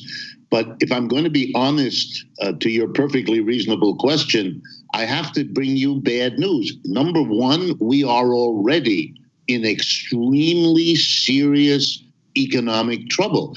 Americans have a very hard time avoiding the temptations of denial when things go badly. I know it gives us some strength because we focus on the positive, and there's certainly something to be said for that. But sometimes you have to face the realities that plague you in order to get beyond them, to get over them, to not have them destroy you. We are now in a situation where, depending on how you count, somewhere between 20 and 40 million people in our labor force are unemployed. Some because they have returned to the home to become homemakers, particularly women. Some who simply can't find any work. Some whose jobs have been literally taken away. That is a catastrophe. When you start looking at all the studies of what happens to people who are unemployed, especially if it lasts for more than a couple of weeks, we know, because we've done the work, we know that alcoholism goes up and drug abuse goes up and families fall apart and divorces increase, and I could go on. But everybody really knows that. We're already in that. Now to your question. On the 31st of December, most of the eviction moratoria that were put in place, either by state governments in most of our 50 states or by the federal government through a power given to the Centers for Disease Control, those moratoria come to an end. New Year's Eve, something horrible in the timing. Here's what it means. If you're a family who hasn't paid rent for 1 or more months, basically since April of this year, the accumulated rents you haven't paid, plus interest on that money that you haven't paid, plus penalties that landlords are legally allowed to apply, all of that will come due on the 31st. For millions of people who simply don't have anything like 2, 4, 6 months worth of rent plus interest plus penalties to come up with. There's no way that they could do that.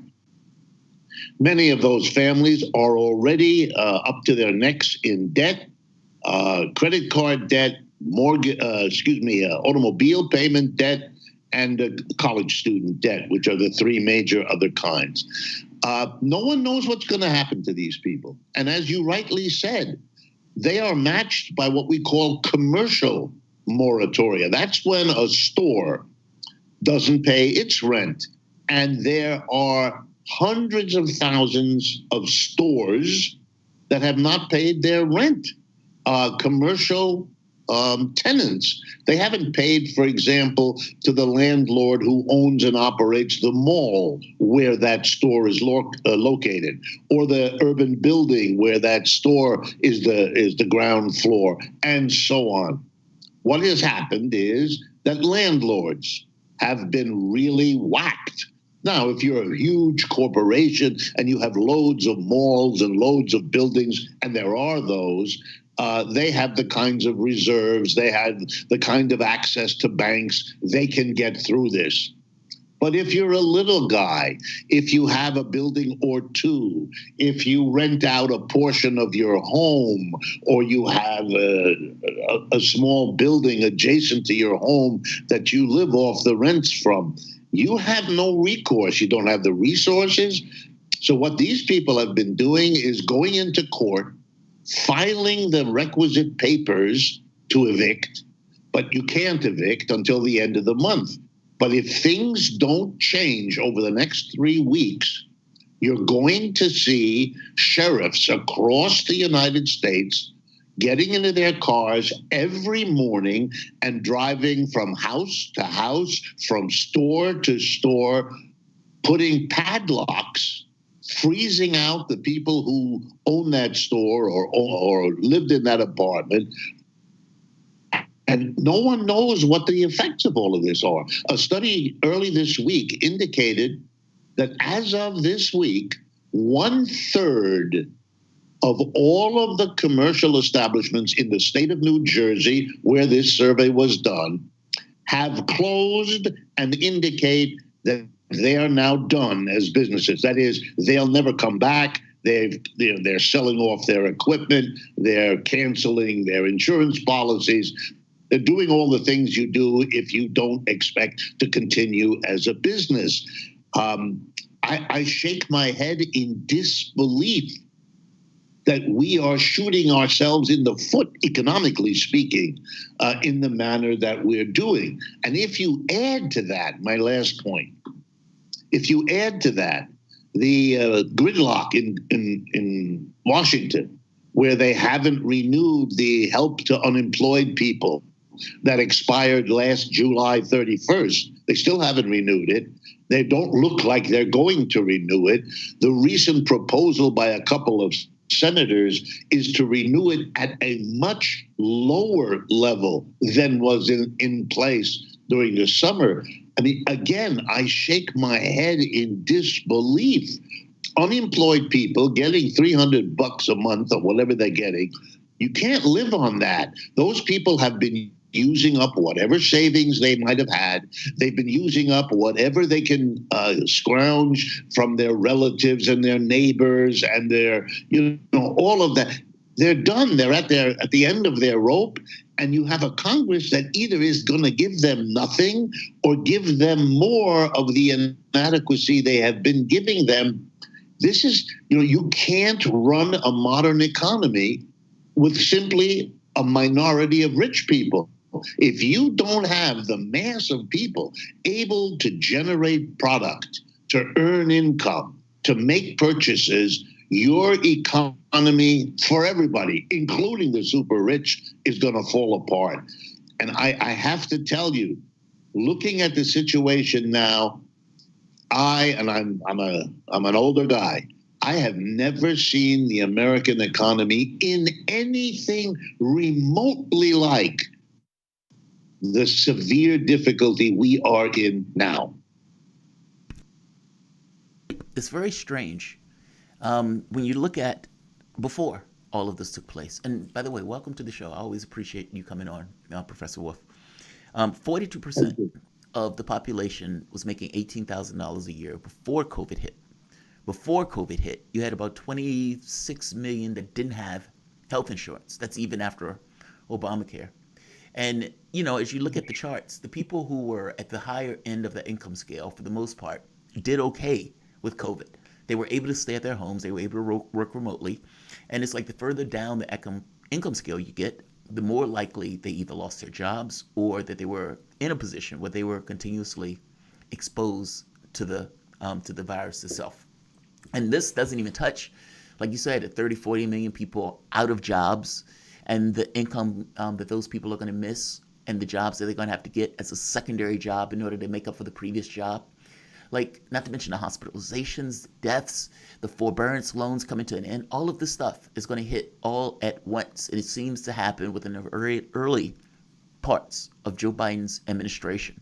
It even seems worse than that, because it seems like Donald Trump is trying to push the country over a cliff going into that administration with a Republican Congress that basically is saying, we're going to give you an inadequate amount of funding, I think like $1 trillion, as opposed to the 1.8 or the 2.4 trillion that they were talking about prior.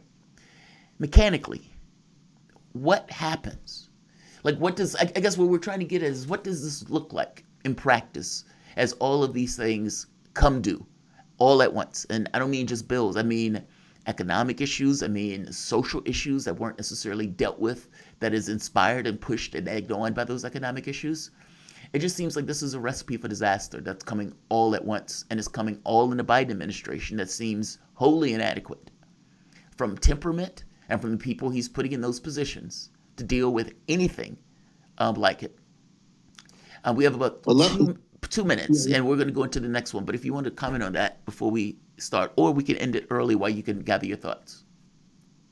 Well, let me make a brief comment, and then we can return to it. And I'll make this one personal.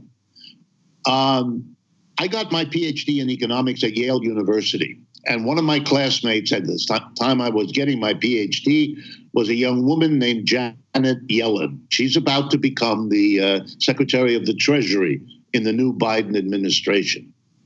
She had the same professors I did. She sat in the same classes I did. She studied the same curriculum that I did. And I followed her career ever since because, we were classmates. Nothing in her history, nothing in her education has prepared her to cope with anything like this. We didn't have a course, for example, at Yale. We did not have a course in business cycles, in crises. What happens when capitalism crashes in the way that it just has this year? What have the policies been? How do you do it? What are the pitfalls? What are the dangers? We are winging it. We had Trump, who pretended we didn't have an economic crisis, even though it was building right across his 4 years. And we now are bringing in people whose proud statement is, we're getting the country back to normal, pre-Trump normal. But hello, pre-Trump normal is what produced Trump. You recreate that, you're recreating the very history we're now desperately trying to get out of. This conundrum is a fundamental flaw in what is being set up, and I'm therefore very fearful. But we can come back and talk about what it looks like, where we're going after your break. Absolutely. This is the voice that you're listening to, Professor Richard Wolff, Professor of Economics Emeritus, University of Massachusetts, Amherst, and visiting professor in the graduate program in International Affairs of the New School University in New York City. He is founder of Democracy at Work and host of their nationally syndicated show, Economic Update, a great show. I always enjoy watching it. His latest book is The System is the Sickness, When Capitalism Fails to Save Us from Pandemics or Itself. And it's available with his other books in Understanding Socialism and Understanding Marxism at www.democracyatwork.info. You guys are listening to Fault Lines with Thomas Stranahan. We will be back in a quick moment.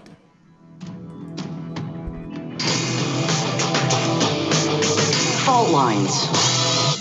24 hours a day, 7 days a week. We give you the most essential information out there. Radio Sputnik, telling the untold. What do we want? News, politics, and culture. When do we want it? Wait, we weren't finished. News, politics, and culture without the red and blue spin. Okay, so now when do you want it? Daily from noon to 2 p.m. Eastern Time. Okay, satisfied now? Never. Tune into Political Misfits on 105.5 FM in Washington, D.C. and on 102.9 and 104.7 FM in Kansas City, Missouri. Daily for our analytical fix. Don't surrender.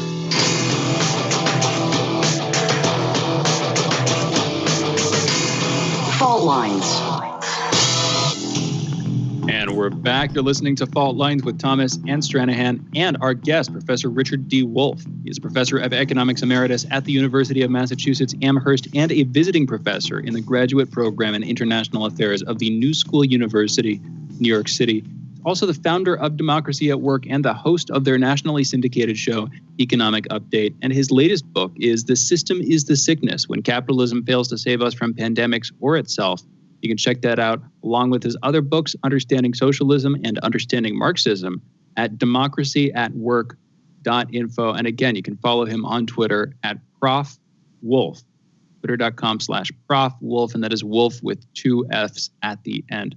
Professor Wolff, thank you for being with us. We're talking obviously about the economy as a whole, but also about what appears to be an imminent decline here. The stock markets seem like they're doing fine, though. And I think we've talked about this before. The stock markets are not necessarily a measure of the health of the economy so much as they're an opportunity to investors to continue to speculate. And in some sense, a place for people who save their money generally, which a lot of folks in the country do, of course, to put their money in the hopes that it's going to slowly gain in value over years. Now, it's that second group of people that I want to focus on briefly, and then I want to have a conversation generally.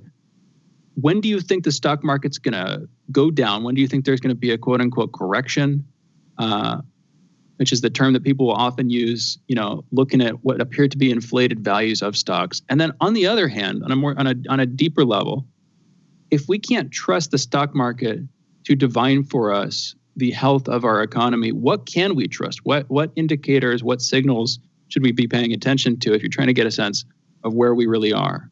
Dr. Wolff. Okay, let me respond to the second part of your question before I go to the first. The stock market is an index of part of what is going on in our economy. There's nothing wrong with looking at it and measuring it and factoring it into your assessment of how healthy and how good or bad our economy is. But it is just one indicator. Let me give you a metaphor to capture this.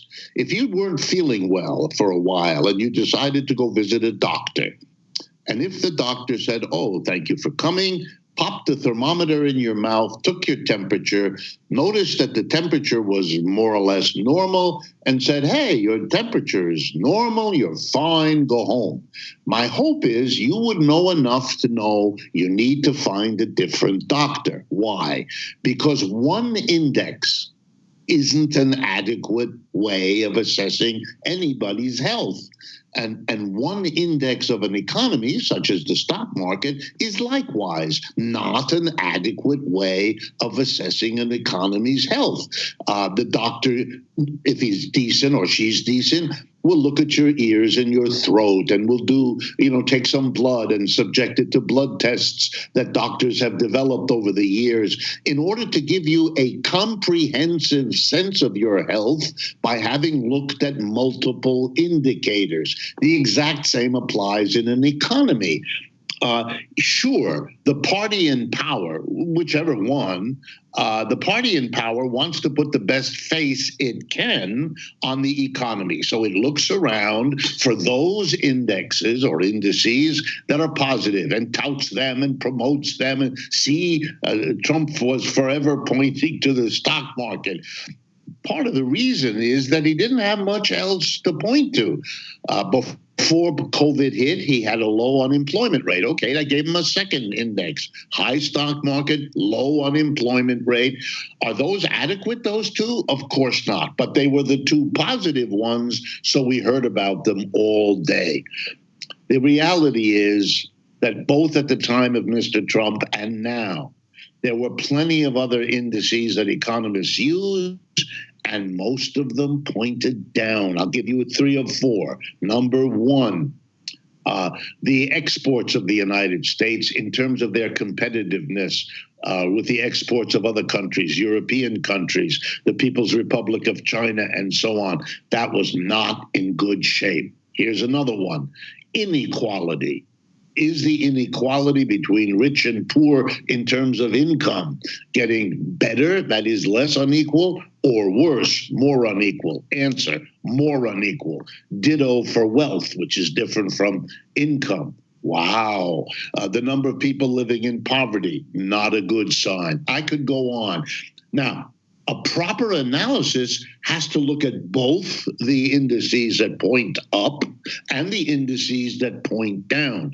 But if you don't do that, if you're listening to somebody tell you about the economy who only looks at one or two indices and then draws a conclusion, well, like with the doctor, you should find a new doctor. You also should find a new economist. It's just not reasonable. And now with the stock market, everyone who follows the stock market understands the following basics of what's going on now.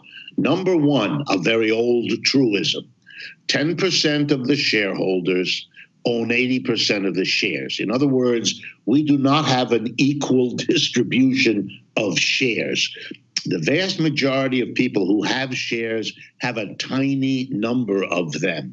They're a gift from grandma when you turn 13, or they are something you inherited from an uncle, or they are part of a pension program, a 401k, or one of the others that private employers often set up for their employees, or at least for their full-time employees. You are not fundamentally affected day by day by these things because they sit there as a kind of reserve if you're lucky enough to have any. Most people don't. But if you're one of those who do, then the overwhelming likelihood is that you have a relatively small amount of them so that the ups and downs of the market really don't impact you in a basic way, whereas that 10% at the top, who own 80% of the shares, yes, for them, what's going on in the stock market is vital because that's the bulk of the wealth and income they get is from what's called in the business their portfolios. The second thing everybody has to understand is over the last decade, ever since the so-called Great Recession of 2008, the Federal Reserve, our central bank here in the United States, has created, that's, by the way, it has the right, the legal right to do that. It has created somewhere between 5 and 10 trillion new dollars, new money added into the economy. Some of it printed up in the bills that we have in our wallets. Most of it created electronically as a bank account of a local bank at the Federal Reserve, which the Federal Reserve simply says has 20 million more today than it did yesterday, which the Federal Reserve, again, that's what its job is, to do that. It's created all that money. Where did the money go? It did not go into the general economy we all face, because if it had, you and I would be talking about something called an inflation. If all of that money had started chasing, cereal and land and buildings and all the things that make up an economy, their prices would have gone up because all of this new money is chasing a given amount of real resources. The money didn't go there. We don't have an inflation in our country. Well, where did the money go? Answer: a huge portion of it went into the stock market. Why? This is the third part.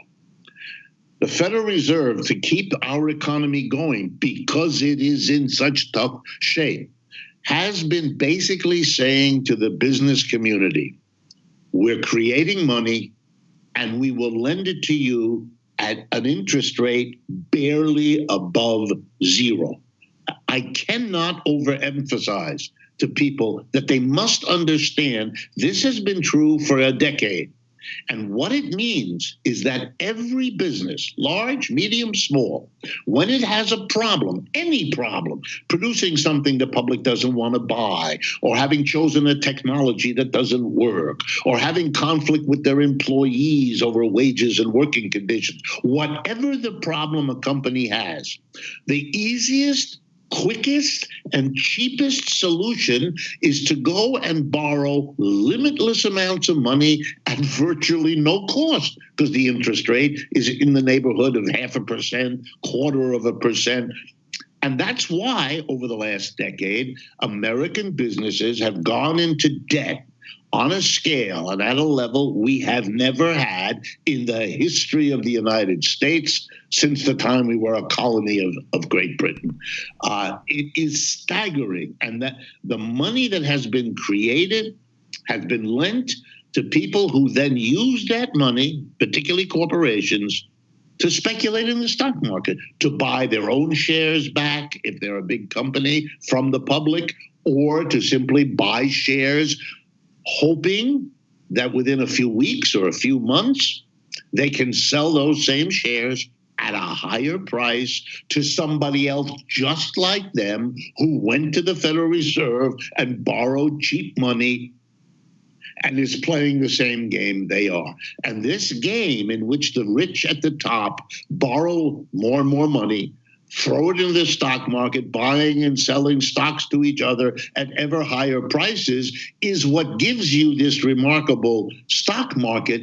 But it's a little bit like a playing with monopoly money game. And the question everybody has who watches this around the world, since people in other countries play in the U.S. stock market too, the question is the one you asked. When does this weird game in which the prices of shares go up and up because of money, but the underlying economy is in tougher and tougher shape, everyone kind of knows that at some point this disconnect is going to bring that stock market crashing down. And the only question is, what will be the trigger that does that? You know, it's interesting. It sounds like you're saying capitalists have basically decapitated capitalism. And the reason I say that is under normal circumstances in capitalism, there's this thing of companies fail when they can't necessarily do something. Meaning if they produce a product that you don't particularly like, well, the company is going to fail because people don't like it. And this kind of, the capitalists are supposed to stand there and let it fail, right? And they're supposed to say, yes, this is, you know, the replenishment of capitalism by having these guys go belly up and all of these people lose their jobs. But that's not what they're happening. They're allowing basically zombie companies into the stock market by dumping loads and loads of money on the market into these various companies, whether they can produce a product that's successful or not. I guess the question is, what is the trigger for this? We have maybe a minute to go. But if you had to prognosticate, what do you think the trigger is in 2021, I'm sorry? Well, I guess here's what I would guess. We have these things called zombie companies that you just mentioned. I want everyone to understand what that means. A zombie company is a company whose profits today, however big they are not enough to pay off the interest on the debt they have accumulated. So they continue to function, but the only way they can survive, since they can't pay off their debts, is by borrowing even more money to pay off their past debts, which of course means that their debts at the end of this year are going to be even bigger. And they become, more zombified. This is a sign of a system that's in deep trouble, and you've described it perfectly well. Here's my guess. That's all it is. Here's my guess of what's going to cause a crash. The United States has a real competitor now, a competitor bigger than the United States, and a competitor who has mastered modern, advanced technology, who has the equivalent corporation to our Google or Amazon or Apple or any of the others. And you know what I'm talking about. It's the People's Republic of China. And here's my guess. As they develop their powerful competition, forcing the United States to take a defensive position, as we did this last year in the effort to shut down Huawei company or TikTok or any of the other Chinese companies that are basically out competing us. I think you're going to see a moment when something happens, and no one knows what it'll exactly be, but it will symbolize that the United States has been surpassed by another economy. And that is going to come as a shock, as a provocation, as a symbol. Let me give you the example. 1957, the Soviet Union, which still existed then, sent a rocket to the moon, the Sputnik. by the way. And it shook the whole world because the United States was thought of as the advanced country and all of that kind of stuff. And here was this relatively poor country that had beat the United States to a certain level of rocketry.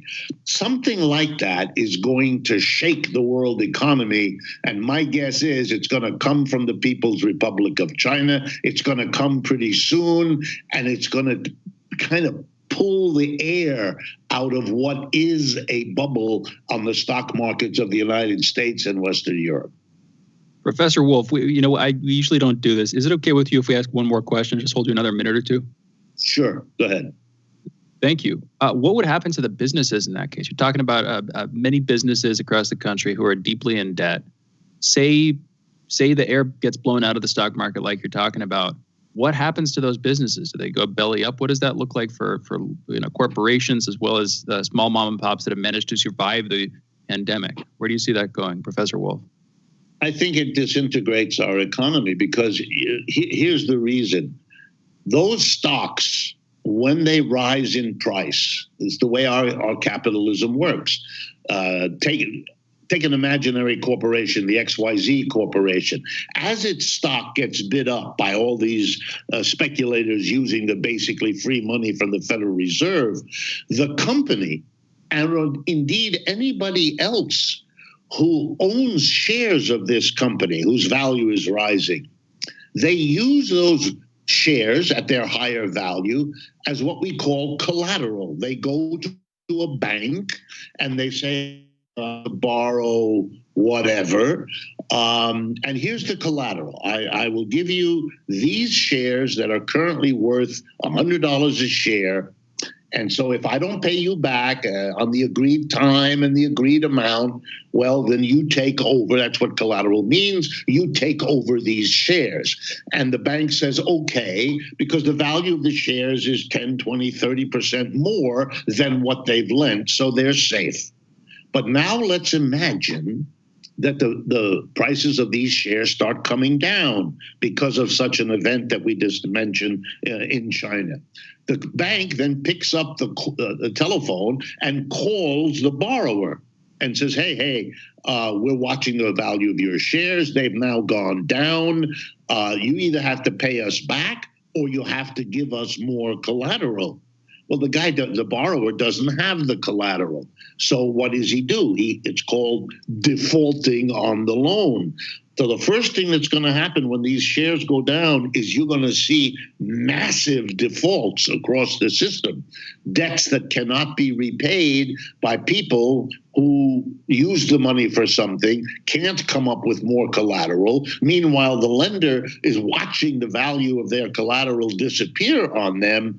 And then the whole system freezes. Nobody lends money to anybody else because no one can be confident that the person you're lending to is not in the middle of one of these catastrophic drops in value of shares. And so we'll tell you, even if the loan is overnight, tomorrow morning we'll tell you, well, I'm very sorry, I can't repay you. That's what happened, by the way, in the autumn of 2008. That's what brought us the Great Recession. And my guess is that's what you would see.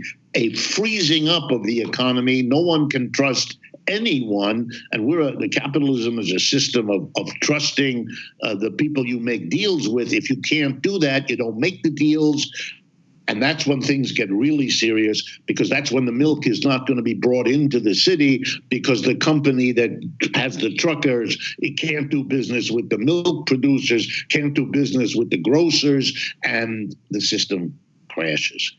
I don't know if that's going to happen, but that is the way it has happened elsewhere.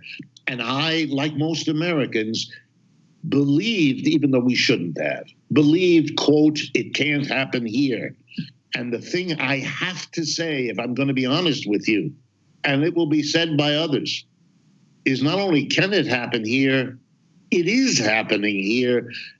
And the saddest thing of all, that the people in power are so disconnected from the reality we're living that they're not recognizing and taking the kinds of dramatic steps that this situation demands. It's not that we can't solve it. We probably can. But like in most of these situations, it's not about what you can do. It's what you're willing politically, have the moxie to do it, to take the chance, because you're beginning to recognize if you don't, the disaster is simply creeping right up close to you. Professor Wolff, thank you so much for joining us. My pleasure. Thank you for having a program willing to talk about these things in an honest way. It's an enormous public service. Thank you so much for being willing to provide that public service with us. Always enjoy these conversations. Hopefully we can get you back on soon to continue them. In any event, we got to close this out. You guys have been listening to the voice of Professor Richard D. Wolff, Professor of Economics Emeritus at the University of Massachusetts Amherst, visiting professor in the Graduate Program in International Affairs at the New School University, NYC, and the founder of Democracy at Work and host of their nationally syndicated show, Economic Update. He's also an author. Check out his books at democracyatwork.info and follow him on Twitter at Prof. Wolff, and that is Wolff with 2 F's at the end.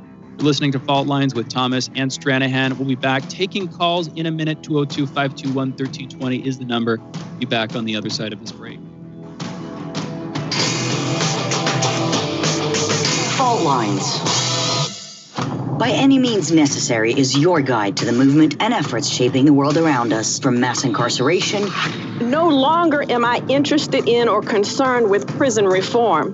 I am interested only in the eradication of prisons.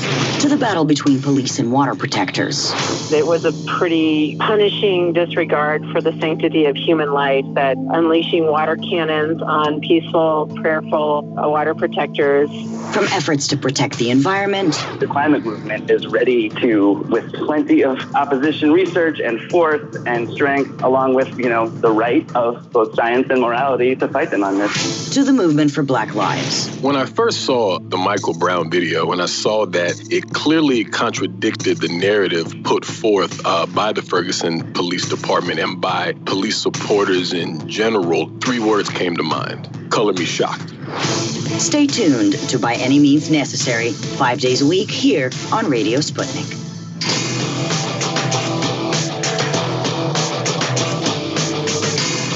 Fault Lines.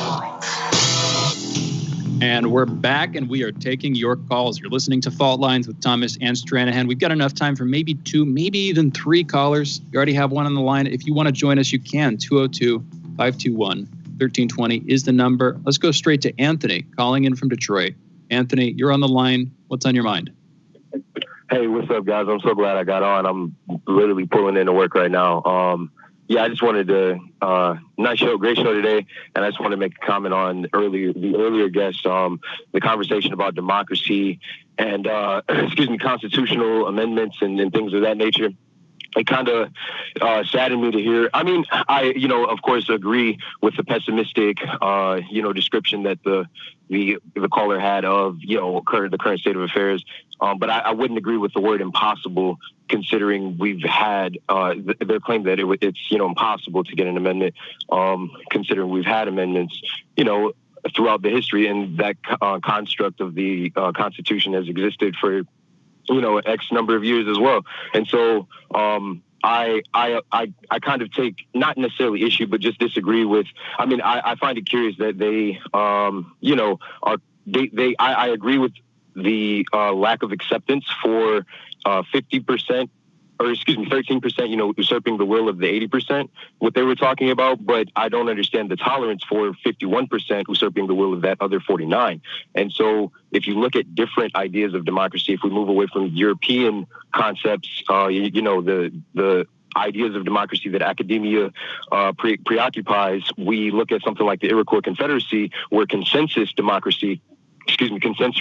governance, you wouldn't move forward on an issue unless you had a consensus. Ideas of democracy like that, I think that's another way, I think that would be a more viable alternative, or a solution than what the caller had offered. But I did appreciate it for sure. Real quick, if I disagree with you, you mean that, you need everybody to agree with you in order to move forward? I mean, that's what consensus gets.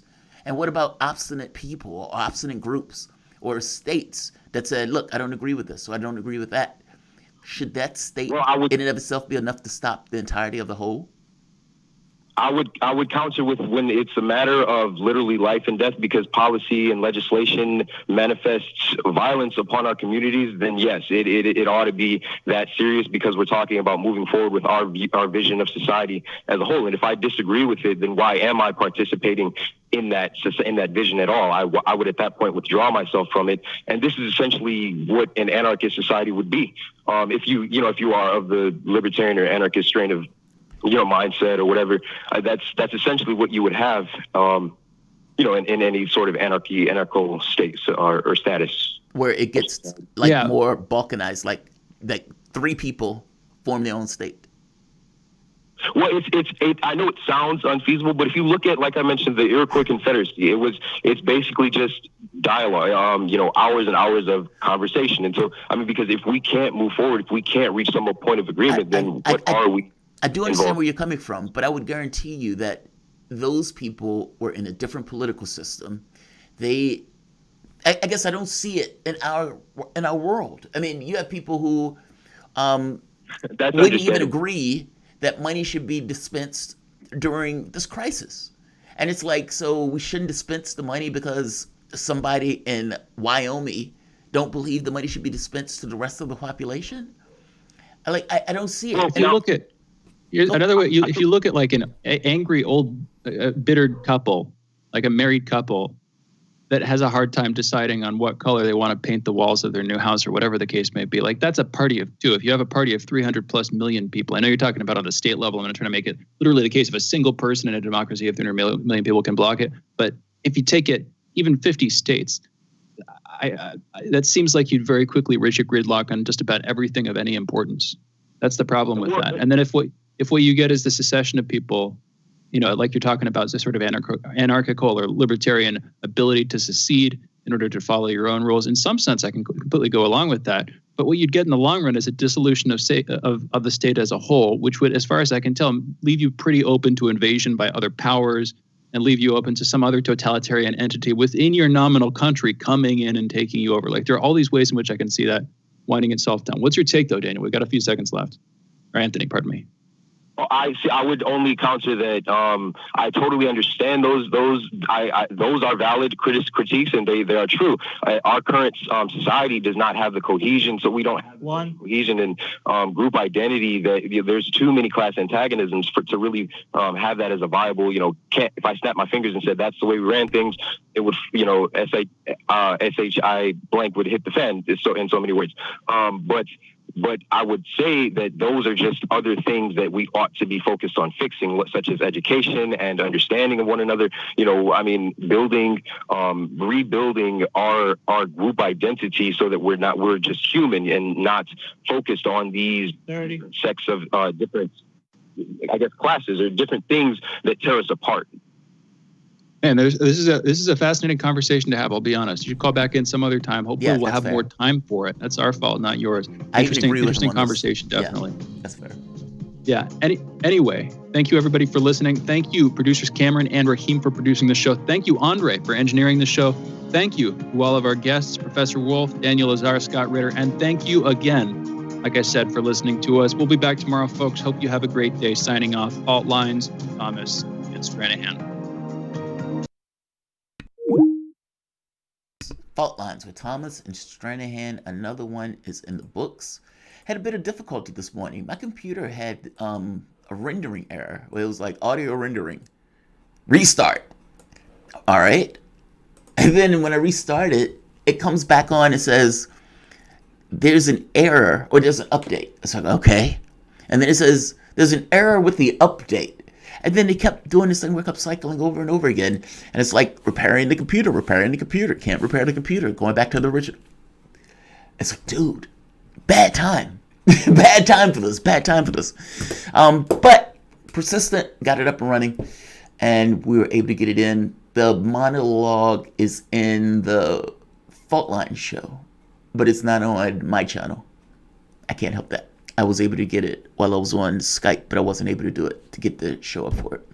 Nevertheless, Fault Lines, Thomas Stranahan, we had an exceptional show today with Ritter, Wolff, and Daniel Lazar that gets to the constitutional stuff. And so, look, man, always, thank you all for joining us. definitely hit the like button if you enjoy it. Definitely hit the share button. Also, make sure you are subscribed. So definitely hit the subscription button to be part of the channel, and make sure you hit the, I guess it's a little bell or something to make sure that you get notifications when we go live. So I'm going to say like, I'm going to say share, I'm going to say subscribe, and you guys will see me a little bit later on today. Thanks all.